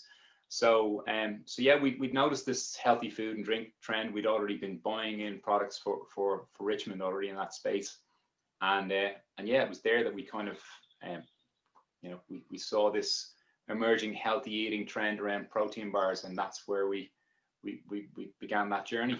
So and that's something both of us had a kind of entrepreneurial bent as kids, and then as also in our business life as well. Tom had other businesses as well. Yeah. So we shook hands one day after a meeting and decided to jump into the entrepreneur experience for ourselves. But I think that there's always, when you're working with brands like Red Bull that are on trends and you want to work in that FMCG space, you're always naturally going to veer to the brands that you feel you can connect with. And, when you connect with a brand, it becomes very, very easy to sell that story and to get retailers to buy into a vision. And when both of us started with Red Bull, that journey in 99, it was a brand that was really positioned in the on-trade and people only ever knew it as vodka and Red Bull. And I suppose my job was to try and get it onto the retail landscape, onto the convenience stores and forecourts for consumers to use it for the functionality. And I suppose Niall's job was to tell the consumer, you need to use it for the functionality. And when you were thinking about, when you were working with Richmond, you had an infrastructure around you, there was a lot of things were done for you. Was it scary or difficult, deciding, look, we're going to now go and start something completely from scratch where it's just going to be just the two of us? Well, to be honest, what we actually did was we worked in with Richmond, and they were a distribution partner, and they gave us their back office. We worked with them as our partner, as our back office and whatnot. So it was a great stepping stone and way to go into the entrepreneur experience. This time around with Cali Cali, that was completely on our own, and so that's with our own infrastructure around us. So there was different ways of skinning the cat with being an entrepreneur, and that way we had a safety net underneath us as we did it, as we began that journey. And we've got a lot of people who are only starting on that entrepreneur experience. What did you do when you were trying to determine, what is our new product going to be with Cali Cali? Is there a market for it? What were the steps that you did, when you were starting there, with your whiteboard or your notepad or whatever it was when you were kicking around? Well, what's this new business going to be? What were the initial steps that you took? I suppose the key for us is what's on trend at the moment. And when you're working with the likes of Board BIA and different government bodies that can supply that level of information, or the Kerry ingredients of this world, or Glanbia's, you know, it's all about what the trend is today. And our biggest call out, what we were seeing as the biggest call out, was around clean eating, clean label. And we would have taken a lot of that insights from Fulfill as well. So, you know, back to the Fulfill journey, where we were very lucky, as we'd said, working with Richmond Marketing, seeing all the trends that were there. And you know, for us, we seen that gap in the market, that there was a demand for protein bars. There was a demand for a better tasting product. And, you know, then it was up to us to modify and develop a product that can fit in there with great packaging. But forget about packaging. If it doesn't taste great, you're at nothing, you know. So what we did, as Tom said, we looked at the trends that were going on. We saw two mega trends which hadn't been brought together. One was healthy eating and healthy living, healthy eating from this side, and the other one was street food. And bringing the two together. And what we quickly realized was both of these two trends really started, like in the 80s. Really, you had the health and fitness trend started on the West Coast of the USA. And it's at the forefront of all of the, you know, vegan, gluten-free, all that kind of, all emanated from there and came across. And the second trend, which is the street food trend, started out in LA with, you know, people not being able to afford the rents, and starting the taco vans became these kind of higher end restaurants, and you had this amazing street food and a melting pot of cultures as well. Korea, you know, Thai, Chinese, American, South American, all in this one city. And it's this whole street food thing and the flavors of the world being brought to you on street. So we saw these two mega trends happen, and we said, geez, what if we brought these two together? And then Cali Cali was driving around listening to Mickey Smalls on the radio, and he says he's going back to Cali Cali. Straight up to Tompkins. Boom, get Tompkins. The IP on that. I want the IP. So we globally bagged Cali Cali that day. And that was it. So it didn't start with this. So the products kind of came from that place. What we did was we developed a brand, World, which was an LA street food market. And the products, it's a platform brand. The products sit underneath it, and so if they could comfortably live and come from that place, which is an LA street food market, which is healthy and amazing tasting, then it could win. So that's why, you know, it's not, you know, we came up with the seasoning first, or we came up with the bar first. We came up with we looked at the mega trends, what was happening around the world, and we started from that place, and then brought it, you know, from the consumer, what they were doing. And then brought the brand and the products then after that. But I think even for ourselves, you can have a great idea and you can have a great tasting product, but you still need to get the feedback from the consumer, because sometimes Tom and Noel could live in their own bubble. And we were very fortunate that Love Irish, we'd reached out to them in around April of 2019, and we were looking to participate in Bloom. And naturally, Bloom will be 12 months locked down for your space, where the guys were good enough to allow us participate in the Love Irish tent. And for us, we used a lot of investment just to trial taste, where people would use that to generate cash. But for us, the one objective was 120,000 people. And we ended up, from taking all that feedback, changing some of our packaging, changing some ingredients, and it was really for me, it was the verification that we had something special then.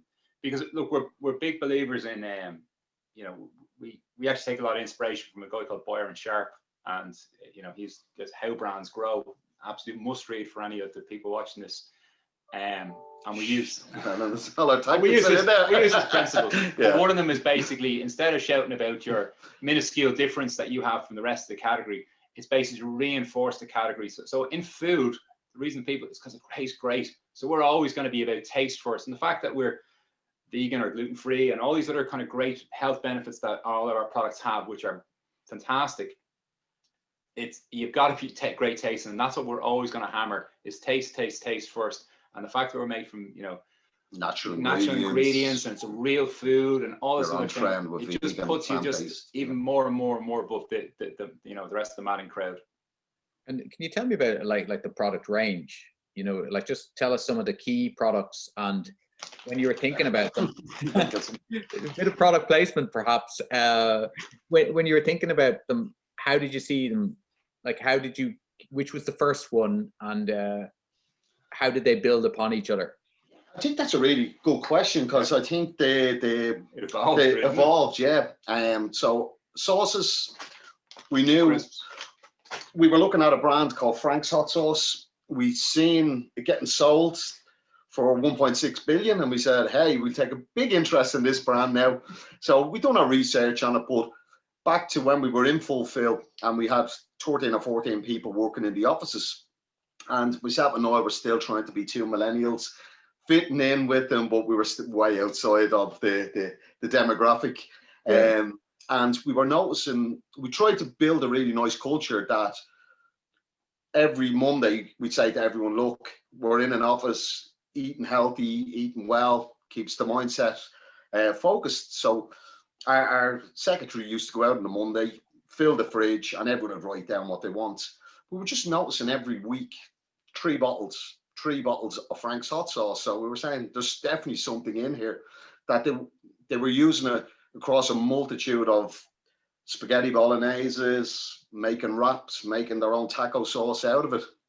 So we were kind of looking at going, well, there's something in it, because it's only got like a couple of calories in every serving. So what was happening is the PTs, personal trainers around Ireland, were actually telling their clients, hey, eat healthy, but you can get a bit of sauce to spice up your lunch. Broccoli and your chicken and your rice. So use a bit of Frank's. And we were going, it's great, but it's only a singular product. Right. What if there was a range of products that was similar to that? And that just kind of sparked our thing. And then one of the things, I'd spent a lot of time in the US looking at, our previous business. And when you're trying to get into the natural oil for the Cahys and these kind of the natural distributors, you can't have certain ingredients in there. So you had to have so clean labels was a really big thing. So the next brand we wanted to start had to have a clean label, clean ingredients. Really, every ingredient here has got to be something you read and you can understand, because you know it. So it's chickpea flour, rice flour, black beans, green beans. So it's really, really simple. And that was the big trend in the US. So we said, right, what if we could have that in sauces? And then we were also looking at and we've been trying to look at this product, and we came across a manufacturer who had chickpea flour, rice flour, black beans, and green beans, so real food ingredients. And we said, what if we take the sauces flavors that we were thinking about and put them on here? And that's what we did. And then to take a step back to that, we said sauces, it's a small enough category. Condiments, it's not growing at the pace, and you're not going to survive just being a sauce range, because you're just not going to sell enough of volume. But we said to ourselves, how can we use this as our sampling campaign? So you can do a lot with sauces, from different recipes to lots of imagery to jazzing up whatever. So we said we would use that as our sampling campaign, and then as people seeing the Cali Cali Buffalo Chipotle, then they'd see it on the crisps. So we were trying to use one as the other. Very similar to what Nando's do with selling a retail range, but they use those. So people wouldn't have walked into Tesco to buy Nando's salts if they hadn't tasted it in the restaurants. Yeah. So we tried to take a lot of inspiration from that. And so it's a marketing tool as well as being a sales tool. So one hand washes the other. And if you look at where you were, guys, you were building up this portfolio of brands, as you said there, Niall. Like you're used to traveling, you're used to hustling, sampling, meeting customers. How did all of that change for you guys as founders from around mid-March, when suddenly we were going into lockdowns, travel becoming very difficult, even getting to the UK now is extremely hard. Yeah.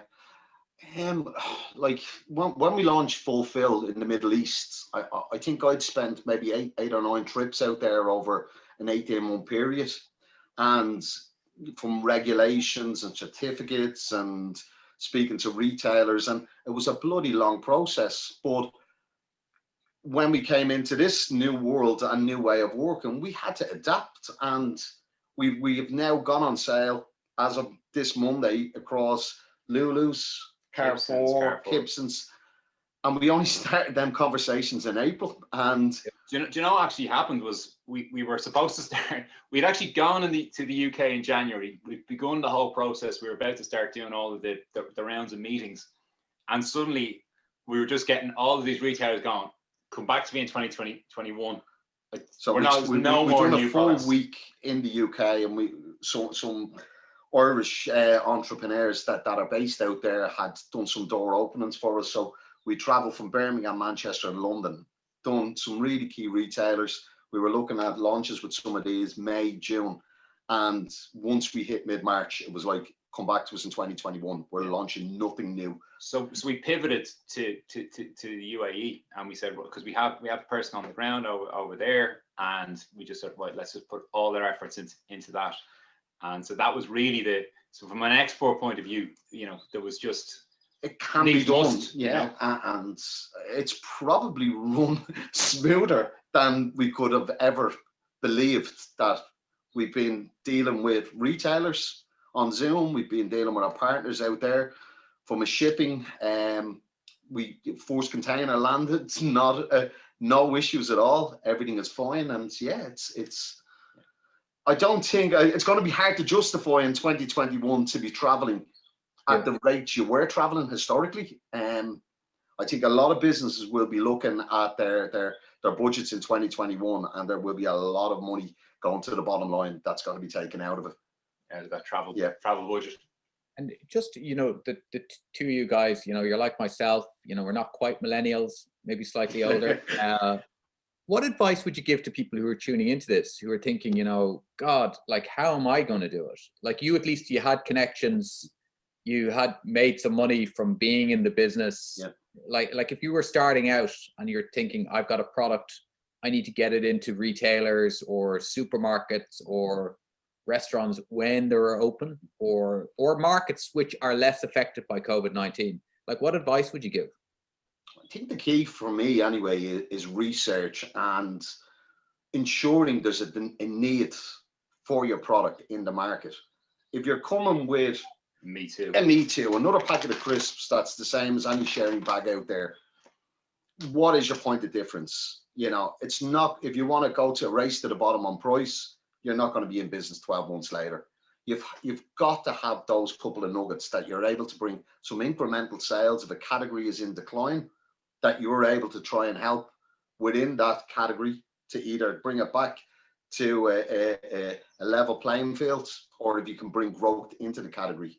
But really doing your research for me is absolutely key.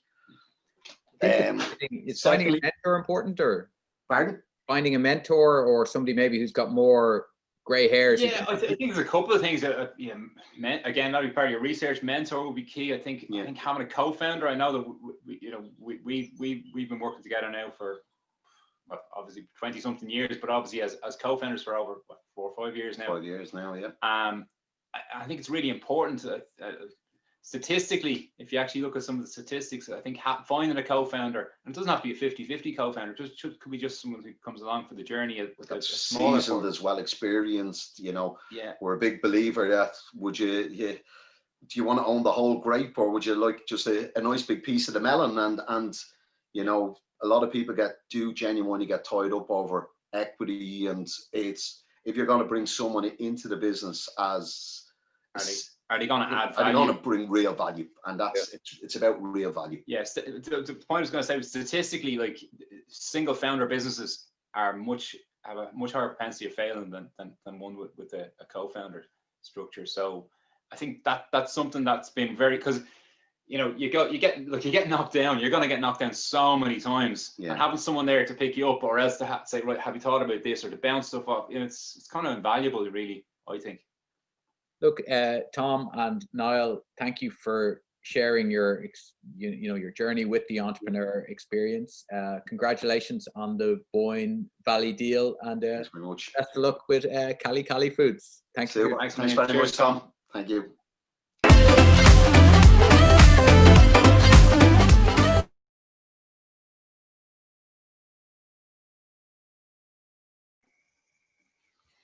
And next up, we have a super interview between Michael O'Connor and Andew O'Shaughnessy.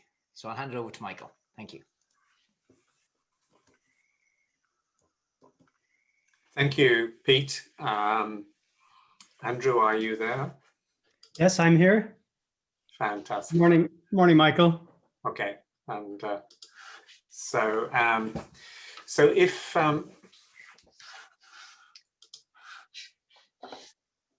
Fantastic. Yeah, so we're live. So Andrew, you're the CEO of and co-founder, or founder, I should say, of Poppulo. Could you, and we're going to cover some insights. So first of all, what I'd like to do is to introduce yourself, and no better person than yourself to do that. And so if you could go back to the dark days and bring us forward with a quick introduction, and then we'll go into the insights and debate and discuss those in some depth. So over to you, Andrew. You're very welcome. Sure, thanks, Michael. You know, it's getting harder and harder to do a quick introduction as the years go by. So I started out, oh God, almost 25 years ago, and it was around the .com era, and I had a very ambitious site called eSearch at the time, and it was like a forerunner to a LinkedIn, really. And I started that with kind of my own money, family, friends, then some angel investors.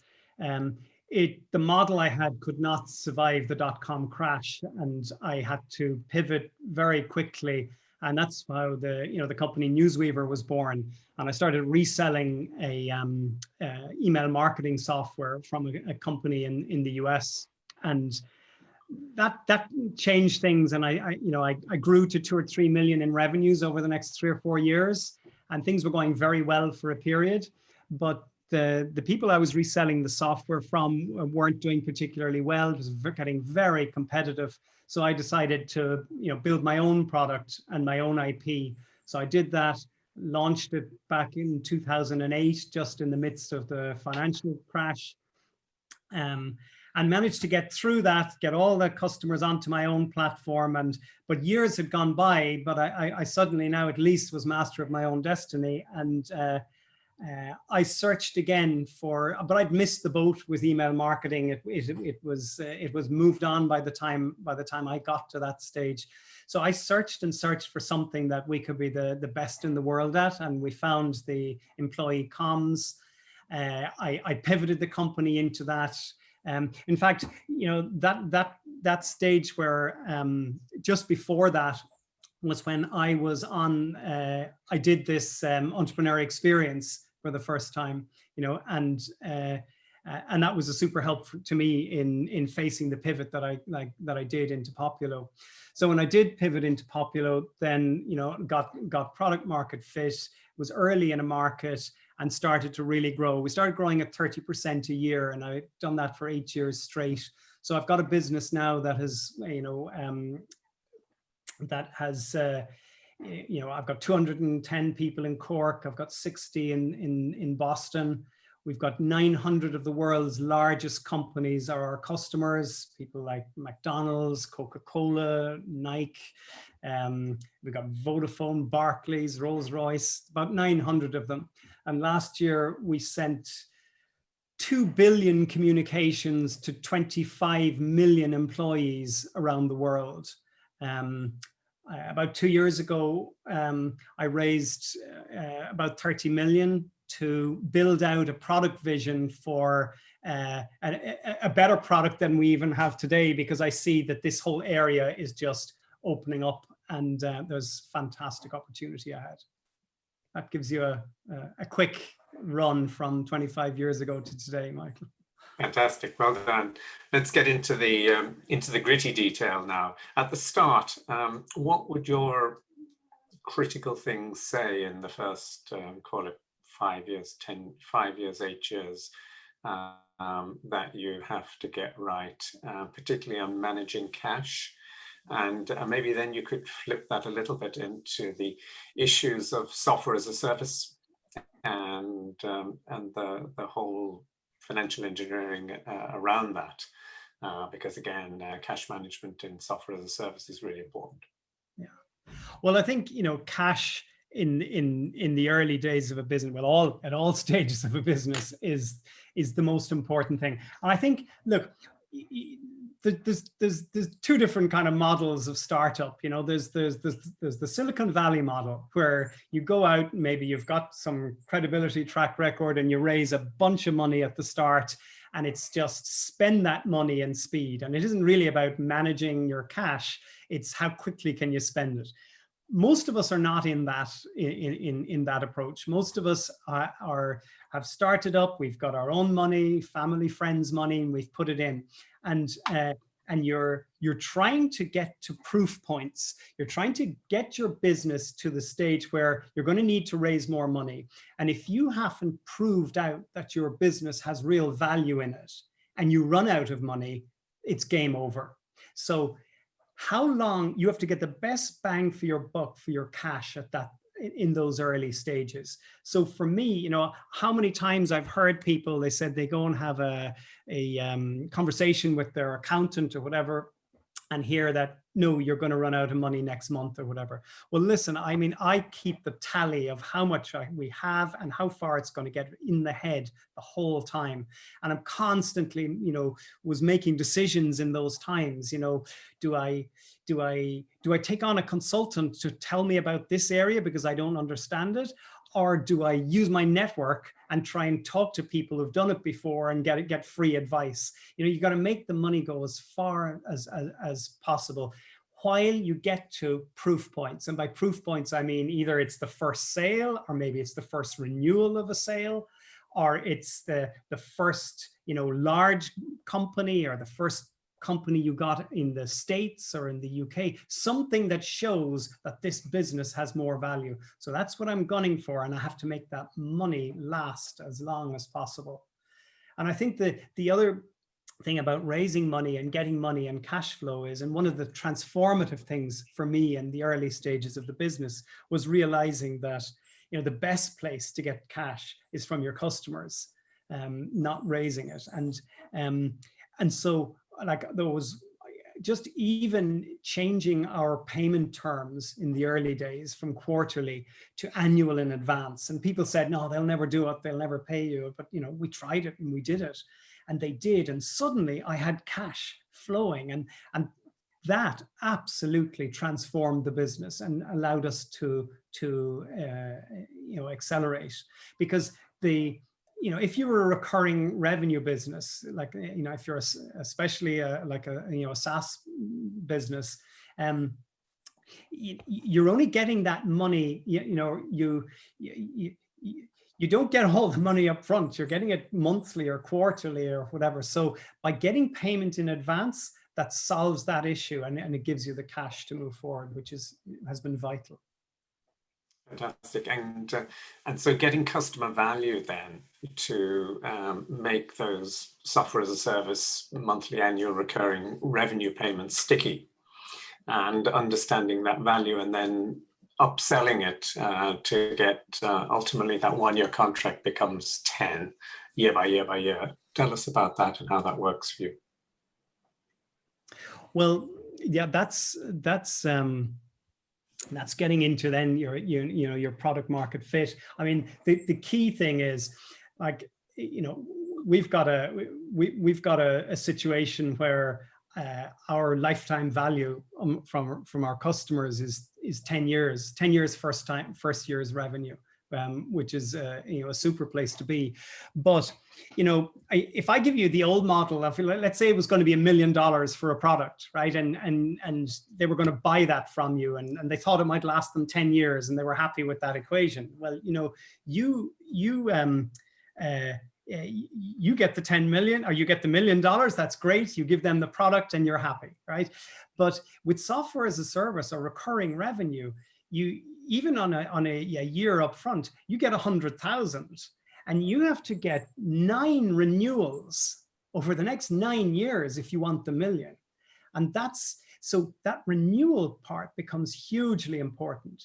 So it's really important to understand what the customer is doing with your product, how they're using it, what the value is, and what they want to get from it.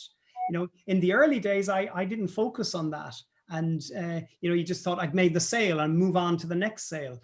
But with software as a service, it's all about your renewal rate. And, you know, today we've got a 94% retention rate, or logo retention rate with our customers, which is super. And that's the basis of the growth, but it means getting very close to customers. So measure it, manage it, engineer it, and keep the numbers very, very close to you. And how do you currently put all that together? Now you're dealing primarily into the US market and primarily dealing with corporates, and you've got to, how do you structure that process? Oh, well,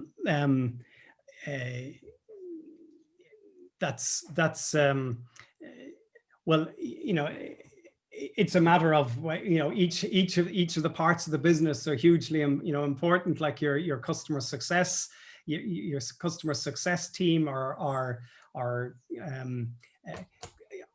there in the front line with the customers, and they're really getting in close to understanding what the customer wants. When they've got to answer the question, when somebody buys at the start, they've got to determine from the customer, in a year's time or 2 years, whatever the renewal period is, what are you going to make that decision based on?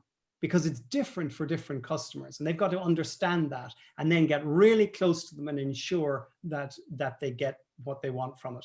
And, you know, that getting close to the customer, that's the core of everything. You know, I would even go back to say, you know, our pivot into employee comms, and that's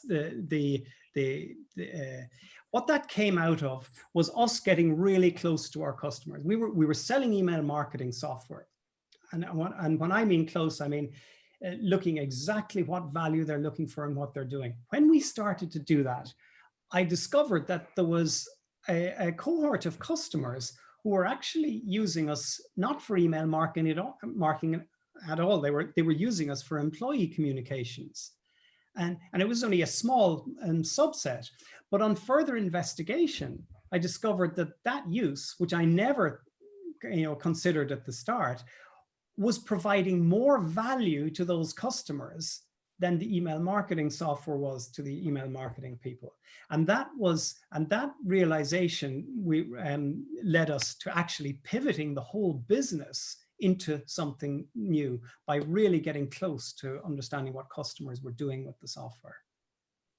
Fantastic example of focus, but open your eyes at the same time as getting close to the customer and putting value on that, and then quantifying that value as an ROI, which is really, really, really interesting. And so you can measure that and you can quantify it. Is that correct, Andrew? Which the value, in other words, put a number on it internally, obviously. Yeah, you can, but really, for me, you got to see how much does it mean to the customer. You know, the question comes is, if I turned off my service today from you, what would you do? What would it mean to you? Like, what would you lose? That's what you've got to understand. Like, is it a nice to have? Yes, it's more than a nice to have, but there's plenty of alternatives, and I chose you because of this little bit. Or have I created something of real value in the marketplace that they really need? And of course, all of that informs your pricing, you know, because you've got a price based on value. And if you don't understand how much value and how important it is, if you turn that off to the customer, then you don't know how to price properly. You know, you can't. You're guessing. Maybe you're leaving money on the table. You know. Hmm. And how do you, for Andrew himself, how do you get clear about your objectives? And what do you think about up and coming entrepreneurs and that clarity of strategic intent, or being focused about what you're doing and what you're not doing at the same time as being able to open your eyes to the opportunities? Tell us about the Andrew.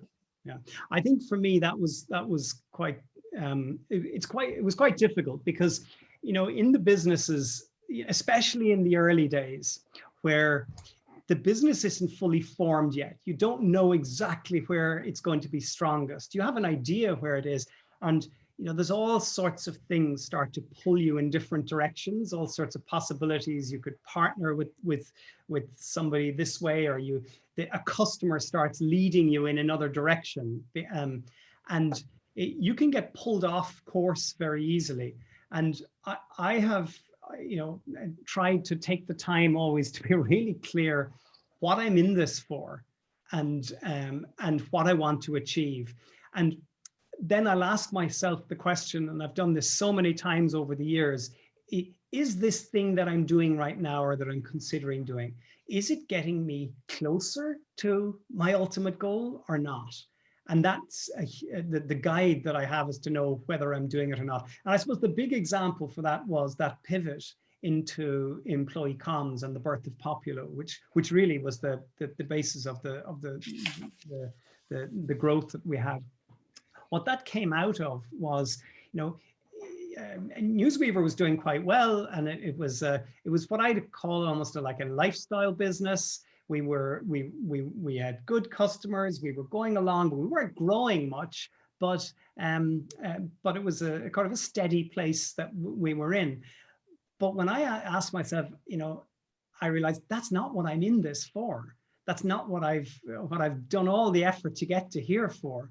So I was clear that this isn't right. This isn't what I wanted. So that motivated me to search for something different. And once you start searching, you'll find it. And then I found the opportunity for Poppulo. But it came by me asking myself that question, and saying, is what I'm doing in Newsweaver now getting me closer to my goals? And it wasn't. So it took a radical shift to do that, to change.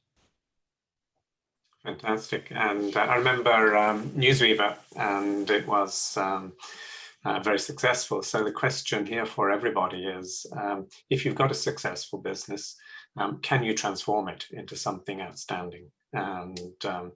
And therefore, do you have the metrics on board and the team on board to be able to consider that and take it and do it very quickly? So Andrew, really appreciate your insights here. We have several takeaways from this that I think we might capture more tomorrow. One is cash, and how you financially engineer that, manage the business to start generating, particularly from customers. It's the sweetest form of cash. Second was customer value, and then being able to measure and quantify it in some way, shape or form. And your concept of lifetime revenue and lifetime relationship is really important, and that's something we should take away from this. And finally is what you want to achieve, and that can change and through life, and it may not always be about building a substantial business, and as Olive said, about owning it and controlling it and everything else. Sometimes we've got to let others do it. So really appreciate that, Andrew. It's a fantastic story, and the fact you've got a couple of hundred people plus in Cork is brilliant, and we wish you the very best, and thank you for your time this morning. Thanks, Michael. It's a pleasure, and see you soon. Thanks, Mike, and thanks, Andrew. The next speaker is an interventional radiologist who built a teleradiology network which grew into an international practice called Global Diagnostics. After selling the business in 2008, he put his energy into disruptive digital and mobile health technologies. His current business, Jinga Life, is focused on democratizing access to the most basic health data, starting with the health records of each and every member of the family, in essence, eliminating paper and giving patients and families direct access to their data. In addition to running his business, he continues to practice as a radiologist, liking to stay on the front line, seeing patients' pain points and trying to help solve them. Dr. Johnny Walker has been part of the entrepreneur experience from the beginning, and I hope you enjoy his insights.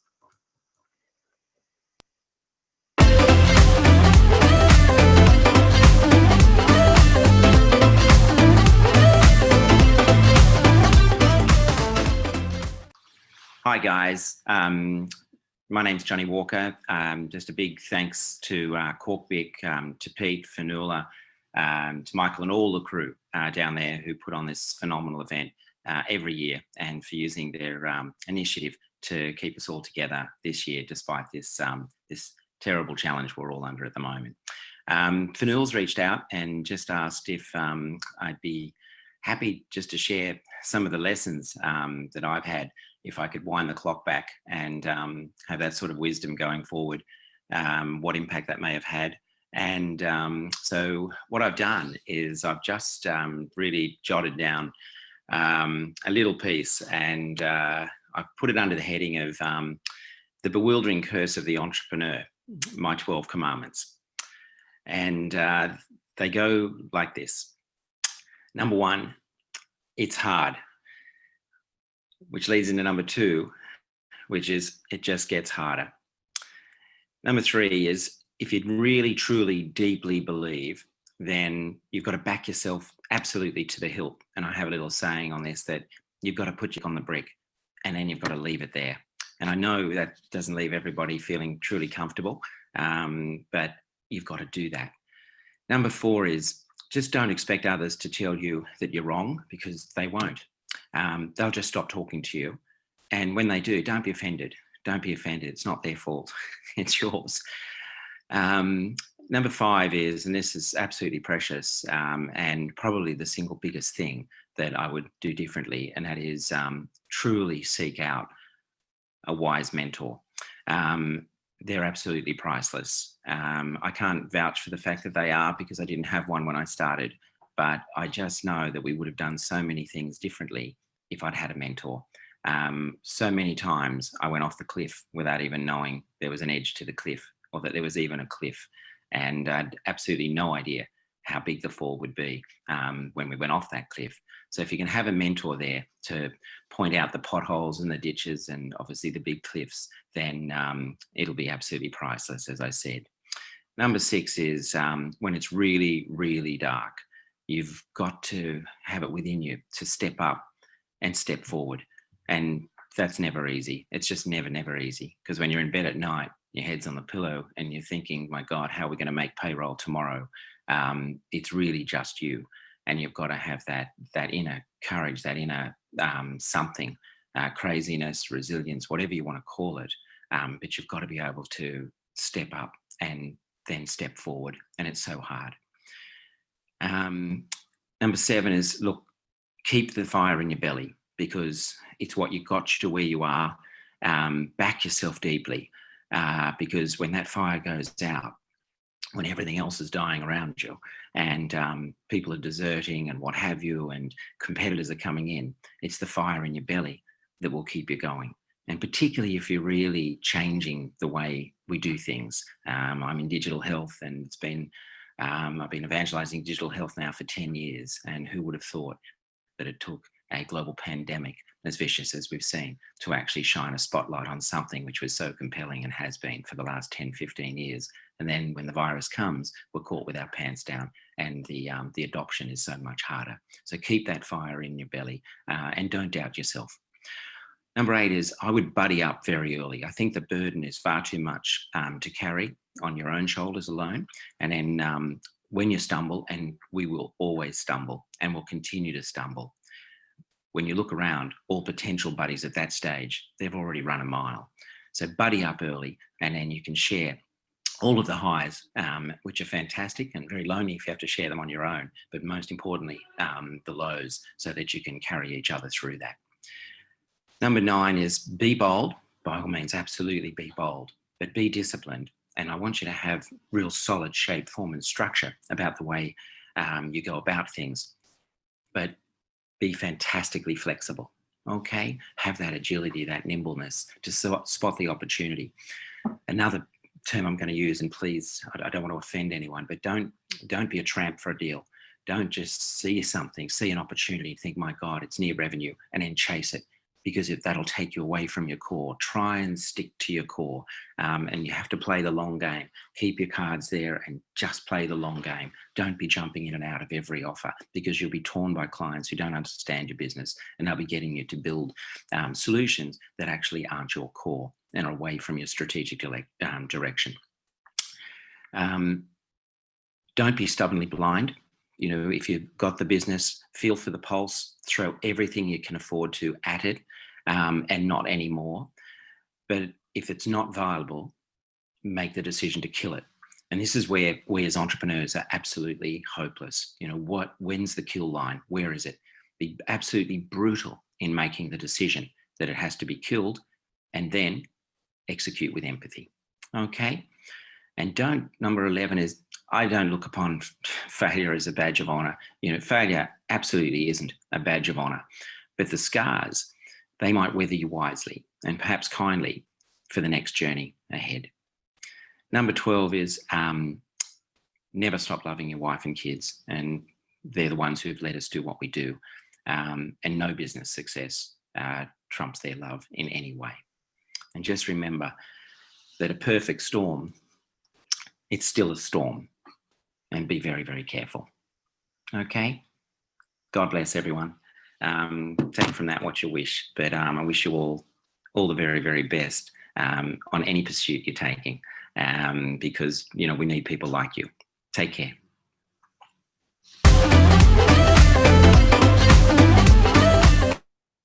Many thanks, Johnny. Great insights. Great insights as always. And the next speaker is a speaker who Johnny has helped from a mentoring side of things as part of the entrepreneur experience. This speaker's business grew out of a job he had to help computerize a family friend's medical clinic in 2012. Together with his brother, Howard, Oisin completed this job and then decided that they could actually do it better than anything that was available on the market currently at the time. They founded a business called Webdoctor as an online-only doctor service. Oisin took part in the entrepreneur experience in 2016, and his business has subsequently gone on from strength to strength. He's a big believer in the power of mentorship and the value of having multiple mentors. He has some great scaling insights, which I hope you enjoy.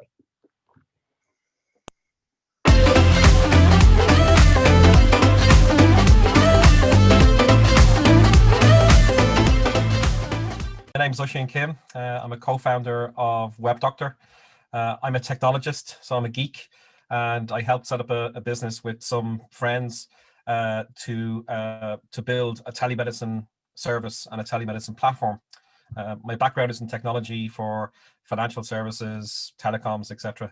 But I've worked the last 7 years on Webdoctor.ie. We basically enable GPs to see patients online. We have grown from kind of, I guess, a small kind of 4-person startup to now where we're going to go past 60 people in the next couple of weeks. We were lucky enough to be included on the 2017 Entrepreneur Experience. We learned a huge amount from it. A lot of it really was validating some of the concerns and things that we had ourselves, but a lot of it was getting excellent advice from people like Johnny Walker, people like Ger Matney. So we basically came to the Entrepreneur Experience as a scaling startup.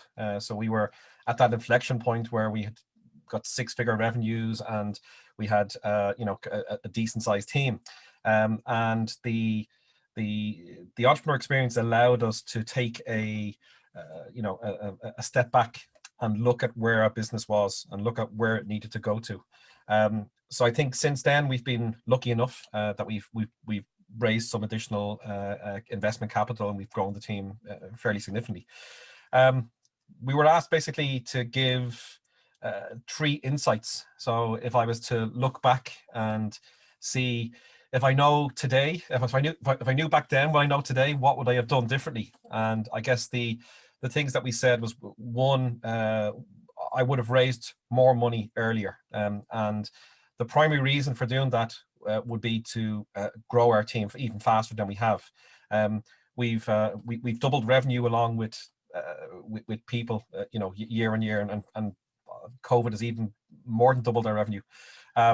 And I think part of that basically is that there was an opportunity to even grow faster if we had scaled our team earlier. I think we probably, on the hiring side, I think we would have in some roles hired slower and fired faster. This is advice that was given to us, and it's been said many times to look at the people and the fit, to look at their deliveries really early on, and to be basically to be open and honest about whether this person is a good fit or not for you. We were also asked about what pieces of advice, or what 3 pieces of advice would you give to a younger self, or to any entrepreneur that's looking today.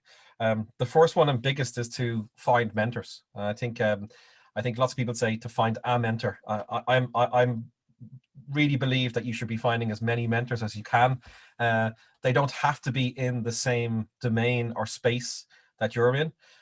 You know, I have some mentors who are entrepreneurs in very widely different businesses. So, you know, my primary mentor is a guy, Noel McSweeney, who founded Senator Windows. So it's a glazing business, but he's just an exceptionally sharp businessman who's mentored me from the start all the way through to today.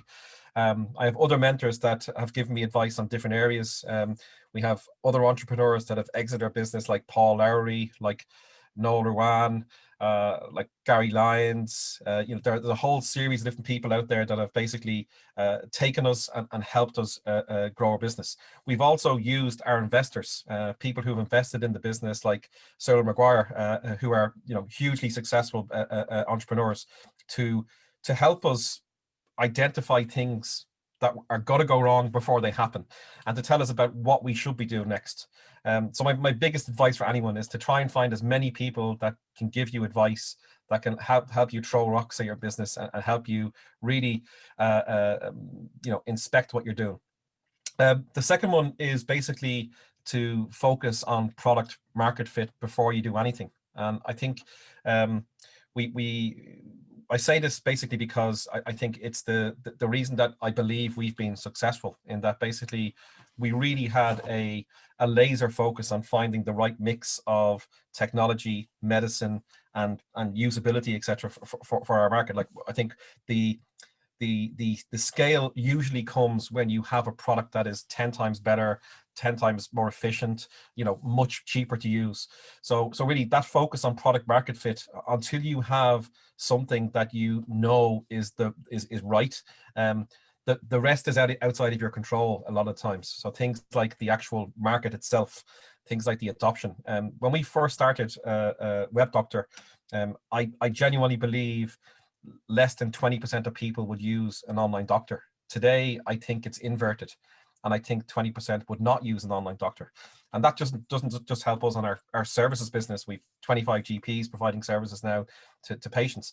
It's also on the software side of our business, where we license our software out, in that it's now the standard, and most businesses are digital first. Alongside that product market fit is to be really careful with taking on deals and partnerships that may not work. Johnny Walker, the entrepreneur and intervention nuclear radiologist, always told us to be careful with deals, to not undersell, and not to give something away at below cost. That it makes sense to take a step back and say, this is not something we're willing to do. That advice has been absolutely priceless. We've been really careful with the deals and the partnerships that we've done to make sure that they bring value to us, not just in terms of revenue, but in terms of IP, in terms of the network, etc. And the last piece of advice then was to choose your co-founders wisely. Typically, when you have a startup in the early years, and sometimes after the early years, you will be spending more time with your co-founders than you will with your own family. I think it is going to be normal to have weeks where you have crazy hours and crazy schedules. The last piece then, I guess we were asked is to talk about is how COVID-19 has impacted our business and how it has changed what we're doing. The first thing is basically for ourselves is that we've seen a revenue multiple literally overnight. So we've seen an increase in terms of the utilization of our direct to patient, and also our services through the likes of Leia Healthcare, etc. We provide Leia Healthcare telemedicine services. So we've seen a multiple of those literally overnight, and it became a scramble to resource, I think. And part of that was, did we have our processes and our documentation right for onboarding people in the most efficient way? The other thing that happened actually, which is that it accelerated our business plans by about a year, in that we had a plan to launch what we called an SME version of our service. So most people will know what Shopify is. It's a website that allows you to build an e-commerce site in about 5 minutes. So we wanted to build a version of Shopify for clinicians, so that in a couple of minutes that they could get set up and be seeing patients online. So when COVID hit, we had some contact from the HSE's digital transformation team from Ross Cullen and Professor Martin Curley. And we worked with them, and we worked with some people in the Department of Health, Niall Sinnott as an example, the head of e-health in the Department of Health, to launch that version. And we took our existing roadmap that was already being developed on. We were 9 months away from the MVP, and we basically just cut every piece of scope possible and made the simplest, fastest possible video service that we could. It had incredible adoption. So there's over 1,000 clinicians using that service. We had something like 500 signups in the first 500 clinician signups in the first 7 days, and that continues to be a great source of pride for the team in terms of that the time that it launched. And we are now back on our roadmap, and now we're basically adding all those lovely features that we plan to add to the platform some months later. And there's been some updates there as well. So for ourselves, COVID was a bit different, and I think we found that basically COVID transformed our business in ways we didn't expect. So we were already a remote team. We only had our customer services team working 9 to 5 in the office. Everybody else is completely remote, and all of our doctors are remote, all our engineers. In late February, when it looked like COVID was going to become an issue, I moved our team to remote, and I basically said everyone would be remote. And into March then, prior to the lockdown, I asked our team to stop using public transport, and they all start working from home. So we had been prepping for this unbeknownst to ourselves by having a fully remote team for the last few years. We're lucky enough that some of our co-founders live in places like Poland and Sweden, so we have basically a remote team already, and so things really worked fairly smoothly for us. And even today, even though even after the lockdown, prior to the lockdown, our teams still have been remote, and we just have someone come to the office a couple of times a week to handle posts, to post out test kits, etc. So COVID really was a kind of a step change for us, in that basically overnight there was multipliers on our demand. We ended up raising money a number of months after that, and since then we've had very meaningful kind of growth in terms of the team size. But we've seen the opposite side. So when we were looking to advertise for customer services executives, for example, we got 150 applicants in 18 hours. We had to turn the ad off. There was too many people. And we ended up hiring some fantastic people. We ended up saying no to some fantastic people. And it really shows you how, how the impact of COVID, at least now, is on the kind of, usually on the kind of the lower paid entry level roles. I think COVID will start to have other impacts now, in other roles and other areas in the coming months and years.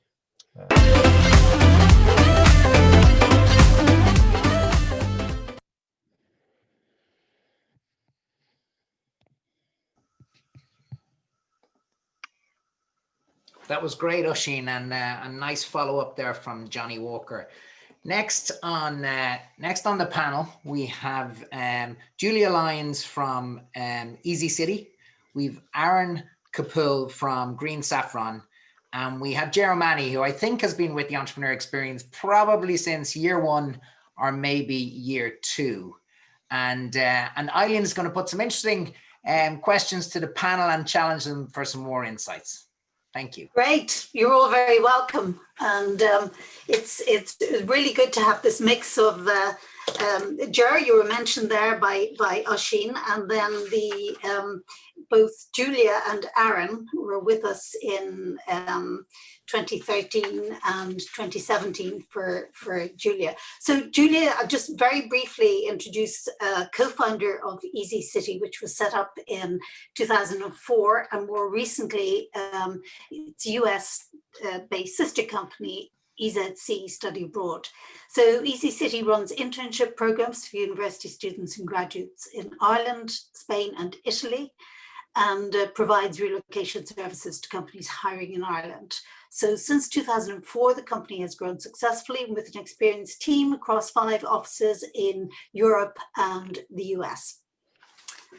Aaron is founder and CEO of the award-winning spice company Green Saffron, based in Middleton in Cork, working directly with partner firms in India. He's got a long association with us and participated in the 2013 Entrepreneur Experience. With his wife, Olive, his colleague Jas, he established Green Saffron from a market stall at Mahon Point to reflect the best of modern India, with a vision of one day acting as a European shop front window to Indian fresh spice. He has a newly established warehouse in Holland, from which he will start trading fresh spice to the UK and European processors. So 2021 is going to see an accelerated brand journey with an exciting pack design refresh, and NPD launches scheduled for Irish, UK and Dutch shelves. So watch this space. Jeremy has been with us through this whole journey over the last 10 years. He's an entrepreneur who's been involved in a number of successful technology startups, including being the founder of software business Engaged Technologies Group and its subsequent sale to Northgate Arin, so a FTSE 250 company. And also he was the co-founder of the networking systems integrator Bridgecom Group and its subsequent sale to Dennis O'Brien's ESAT Telecom. In more recent years, Ger has focused on helping established technology companies such as Action Point Technology Group and Voxpro to scale both in Irish and international markets. You're all very welcome. Just on that point, picking up from Oisin, Ger, talk to us about mentors. Do you have mentors as a seasoned and scaler of companies? And what do you feel about the importance of mentors as a mentor to emerging companies? Okay, I suppose it's over 20 years since I got involved in my first startup, and at the time I had a mentor. He was actually the chairman of Unpost at the time, very experienced businessman, and chairman of various companies. And he had a wisdom that to this day I still value. Unfortunately, he passed away a couple of years ago, but I have such happy memories. And we asked him at the time to chair our board as well. So he kind of fulfilled 2 roles at the time. One as a mentor, and secondly as a non-exec chair of our board. And over the years, I would obviously like Oisin Kim's view. And I met Oisin for the first time in 2016. And he's just such a passionate guy about his business, about life, just a joy. And I've met him a couple of times since and talked to him various times. Just brilliant guy, and delighted to hear how his business is going. But to Oisin's point, I would subscribe to you, talk to different people, and different mentors, I suppose, have different insights. I wouldn't talk to too many. So I would think if you end up talking to too many people, I think the message might get confused. So you're better off picking 4 or 5, and with each one of them maybe having different strengths, different insights. Some might be somebody who might have a very good insight into the tech space. Another one might be, kind of pick two. And also in the companies I've been involved in, I've always, I've initially been a mentor in the latter years in Voxpro and Action Point, but I'd always try to step away from that if I'm operationally involved in a business, because you can't actually mentor. You can mentor to some extent day to day, but I would ask the people, my co-founders and co-director shareholders, to actually seek out other mentors as well. So I think hopefully that answers the question. It does. And I think Julia, you've had some experience here as well. So maybe you can just talk to us about your story with mentors, and particularly in the more recent years. Sure. So yeah, we've always had mentors. We've always in our company used mentors from pretty much from the start. And in the earlier days, it was more the kind of accelerator type programs and things like that we would have been on, and we would have had free mentoring through that. And then we found through those programs, we found, you know, a couple of mentors that we worked with thereafter privately. I think sometimes when you find a mentor that you click with, you really try and hang on to them, because it is a very personal journey as well. And Aoibheann mentioned earlier this morning that, you know, their mentor that they've worked with for a long time has seen tears, has seen, you know, everything. And, you know, I could say the same. We worked with one private mentor for a number of years, maybe 6 or 7 years. And yeah, he saw the good, the bad and the ugly for sure, you know, because that's part of it. I mean, it's a very personal journey when you're an entrepreneur, or when there's co-founders as well.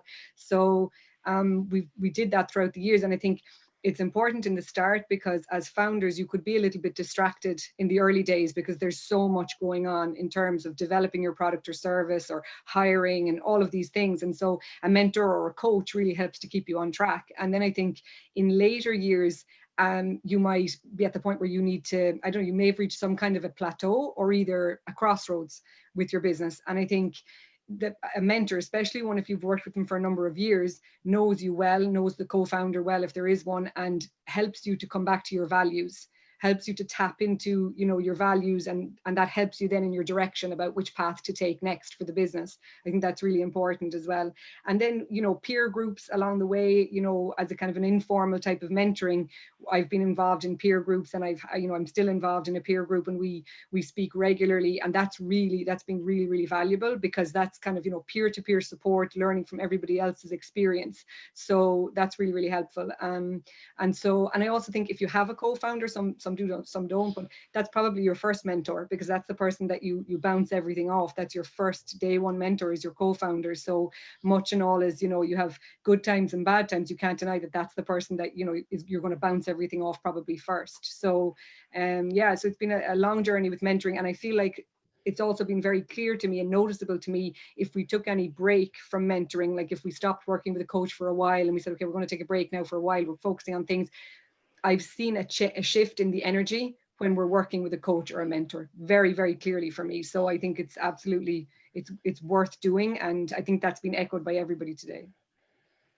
That's really interesting, that when you don't have your mentor on hand, that you miss it so much. I want to come to you, Aaron, because you're all about brand.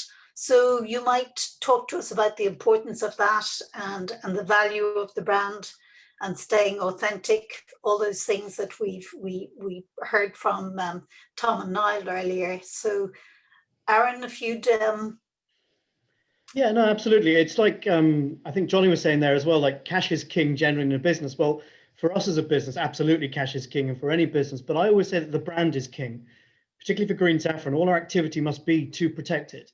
That's the intellectual property. Well, what we're building up in the company, the intellectual property, is beholden and held by the brand. And with a brand, obviously consumer facing, you have to make sure that you never let the consumer down, that you, well, from our perspective, we're always offering the best quality, the highest quality of anything we can possibly do, and the highest possible standards. So from a brand perspective, when I started, as you mentioned, I came over here with nothing to Ireland and started selling 2 sachets on a farmer's market just around the corner from Cork there. And it's kind of grown from there, which has been a fantastic journey, and almost literally holding on to the coattails of it at times. But it's always been, I was in the music industry in London before that and developed various well-known bands and all that lovely stuff. But from a brand perspective, therefore, when I actually got back into, okay, let's get this thing working, let's see if we can actually make it work. We're very fortunate having, clearly, as we're saying here, Ger and Julia. I've had some fantastic mentors, not least Board Beer. And indeed, Dan Brown, now one of our current investors, is just absolutely keeping me on track. I tend to be a little bit wayward and go around the place a little bit, but Dan's always just making sure I just keep it simple, as has been said a lot this year. So from a brand perspective, I think it's once you know what your mission is, to have the vision, and indeed echoing what Johnny Walker was saying, it's just being resilient, just going for it and not trying to fall off the track, because if it's true, then it'll work. And it's just sticking at it and working hard to make it work. We have a unique proposition in the fact that we are trading literally with farmers. When I started 15 years ago, we had 7 farmers in Rajasthan and Gujarat. We now have 750, and we're now able to in commodity terms, sell around 3,000 tons of cumin and coriander this year. Well, not so much this year, but in the new season next year.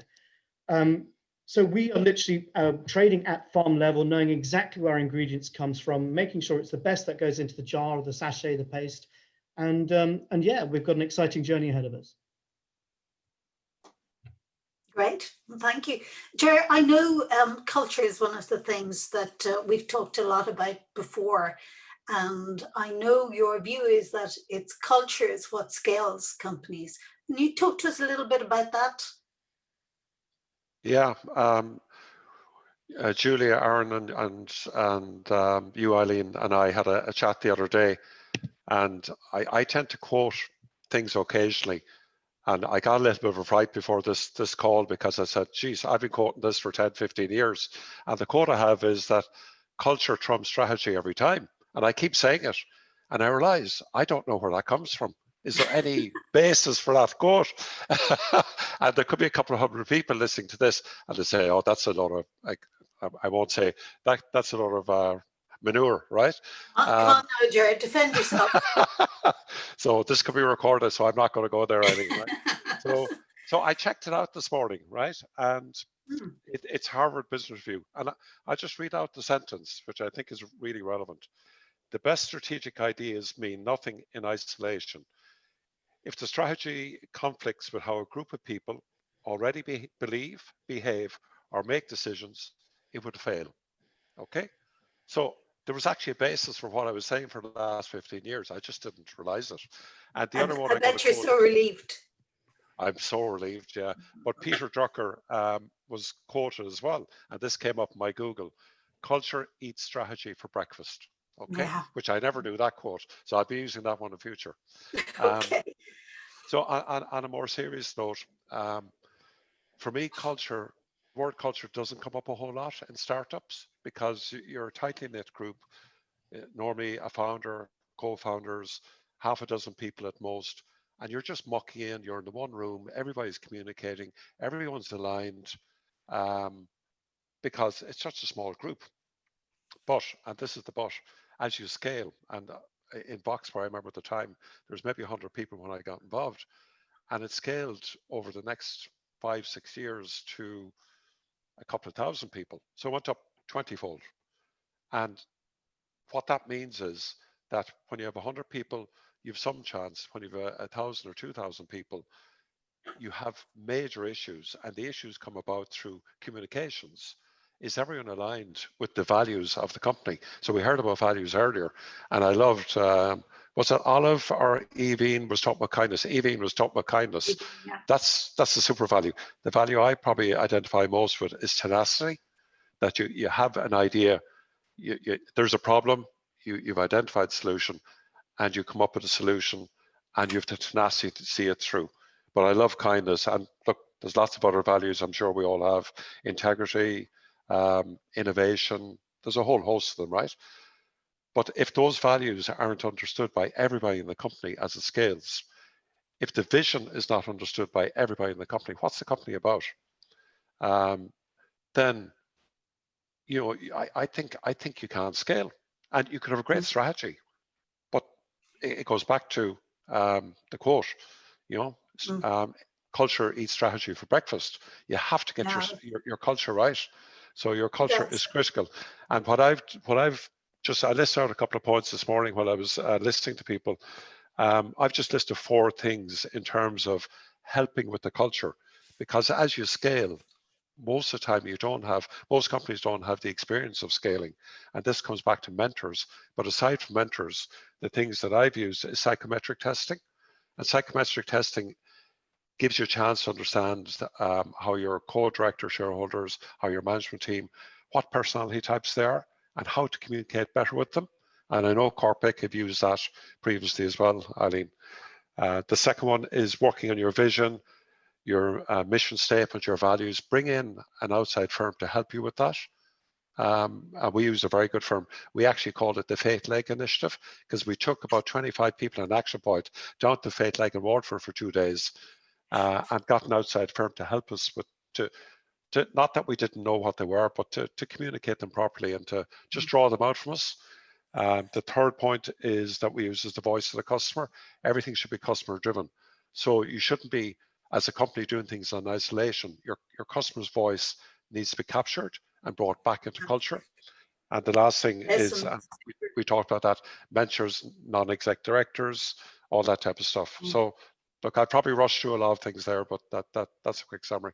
That's great. Thank you, Ger. I'd just like to finish with you, Julia, and if you would just share one of your great takeaways from the entrepreneur experience with us, which is about team. Sure, absolutely. Yeah, I mean, team and culture, we could talk about it all day long, because I feel very similarly to Ger on what he said there. It's so important, and I think it makes the difference between a very good company and an absolutely outstanding company. So it's not that you can't succeed without good culture, but it just trumps everything else. You're just way ahead of the game if you have culture at your core, I think, and good culture.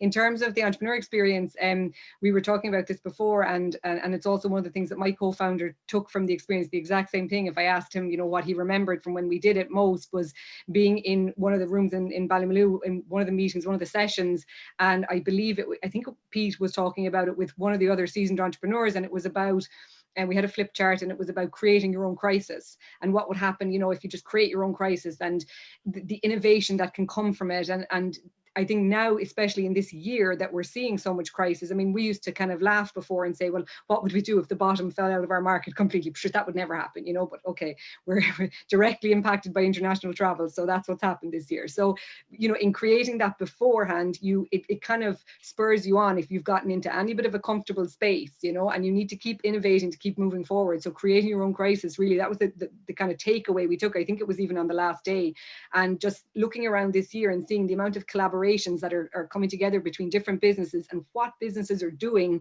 When I look at some of them and think, wow, I would have just shut my doors for 6 months. This is too hard. And I just take so much inspiration from what some businesses, particularly hospitality businesses, food businesses, what they've turned it around to do in this situation has just been incredible. So I think, yeah, definitely creating our own crisis as we go along keeps us really sharp, and there's no harm in doing that. Fantastic. Thank you, Julia. I just want to ask Larry to just put the last thank you. So if you just quickly run through that, and for the audience, and to give us your feedback on culture and brand. And I'd just like to thank very much. Thank you, Aaron. Thank you, Julia. And thank you. Some great takeaways there for our audience. And I'm going to hand back to Pete. Wonderful, wonderful. Thanks, Eileen, and thanks, Julian, Aaron, and Ger. Some wonderful insights, as you say, Eileen. It's great. So, listen, to sum up, and apologies, we're running a little few minutes over, but I'll be brief. And I like to say that it is important that the insights you're trying to take from today are unique to yourself, because they're very much dependent on where you are as an entrepreneur, or leader, or manager, where your business is. So this isn't like school. There is no right answer. So I would encourage you to take the insights, see what they mean for you. And if you can find their meaning for you, then you have a really good chance of doing what we wanted to do and take those learnings to insights, but making those insights actually actionable, right? I'm just going to sum up a couple of the themes that I've run through today, and people have come at them from different angles. Across different businesses and different entrepreneurs. And one of them is resilience. And I think this is a really important one for people to remember.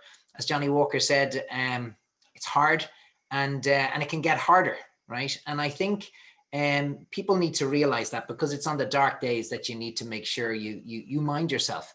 And I loved what Pádraig Ó Céidigh started with, in the sense that he said, go easy on yourself. And there were times in his life that he feels maybe he should have gone easier on himself. So do go easy on yourself. The other thing then, in terms of talent, I always say the size of your army determines the size of the war that you can fight from a business side of things. And I think you need to have the right team. And today we touched upon that in lots of different areas. But it's not just the right internal team, it's the right external team. The one thing that came out of the poll in terms of the internal team was that people generally felt, the top answer was that people felt they had the right people, but they felt they didn't have enough of them, right?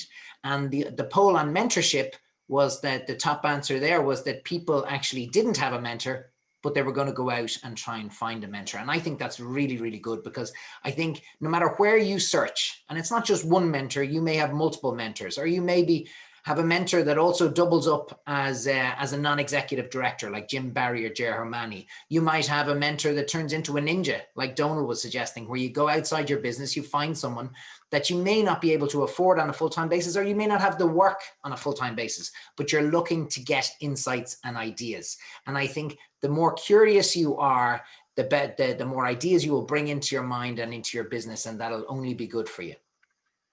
In terms of product market fit, that was a really important one. I loved some of the insights around how that links into margin and how do you look at the value you add, right? And that is really, really important in terms of to understand that. I think as we had the question there in terms of the scale of that, you know, there was 4 questions, and one of them was about, do you have a sense of the fit? Are you clear on the fit? Are you clear on the fit, but also know the competition that's in your way? And are you clear on the fit, know the competition, and then have a world-class product to tackle that? And the top one was that people were clear on the fit, but maybe not as clear as they could be in terms of on the competition and on having something that really is truly world-class. So again, some interesting insights there. Tomorrow we have a great lineup, and as we said at the start, we're only halfway, so it's we're heading down the tunnel into the dressing rooms, and you don't want to miss the second half. Tomorrow we have people like Pádraig Hickey, who's the founder and former MD of Rothko, which is a very successful ad agency in Ireland and recently sold out to Accenture. We have Mary McKenna, who started 25 years ago and set up Tour America, and she'll talk us through that journey that she's had over the last 25 years, which is fascinating. We also have a little bit of music. So Danny O'Reilly from the Coronas and Keane from True Tides are going to join us. They're going to give us a bit of music, but they're also going to give us some insights as to what their world is like when, with COVID, the live music world changed radically. So it's resilience when the music stops. So I think what I'd like you to do is head off and think about the ideas that you've gotten today. Think about those insights and think about how you can put them into practice in your own business. Don't be overwhelmed by the number of insights. Again, choose a small number of them. Think about them. Think about them overnight. Look forward to seeing you at 10 o'clock in the morning. Fionnuala's going to play a short video here, which gives you a little bit of an essence for the entrepreneur experience and the physical event that we run every year. But thanks for your contributions, and we'll see you tomorrow.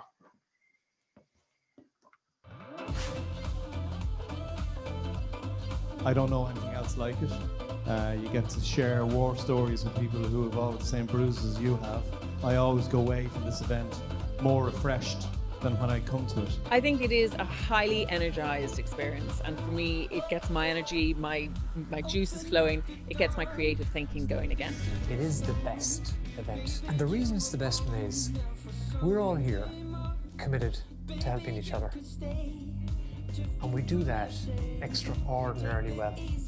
Although we're supposed to be here to coach the emerging entrepreneurs, I actually feel that I come away with learning every bit as much, if not more, than they have. Because it very much is give and take, and I mean that. And don't forget, you know, some of these entrepreneurs, they have got some fantastic businesses there, fantastic businesses. And if we can come down and stop them from going into the potholes or over the cliffs that we have in any way, then it's been worth travelling down and spending the weekend with them. Combined with learning from more seasoned entrepreneurs, the networking opportunities and the inspiration and the confidence, it was probably the most productive 24 hours I've ever had. Entrepreneurs inspire. Entrepreneurs lead. They listen and they do. The entrepreneur moves mountains. And quite frankly, that's her or his job. Know exactly what your goal is. And it's here, and for me, it's always also here in my gut, because I always get this sinking feeling. I go, oh God, I've just decided I'm gonna do this. And when that happens, when that moment of decision takes place, you know you are going to do it. When I was growing up and when I got involved in entrepreneurship, you were on your own, you were isolated. And that was a very, very lonely place to be. And events like this really, really helps that. So now, rather than a single salmon going upstream, you've got a shoal of salmon where they're all talking to each other and look at, how are you doing it? Look at, this is my problem. Have you solved this? How have you solved it? So the sense of collective. And that collective, that synergy, It's actually what's making the difference. So this is critical.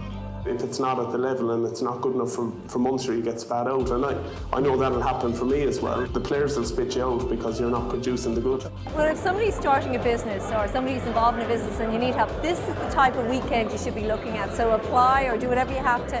Find a mentor, get involved, research the people that are here, look them up, link in with them, get to know them. So absolutely it's invaluable to them. It's about how they look at their businesses and their willingness to change. And I think if people come with the right mindset and be willing to change, then what they can take from this event is phenomenal.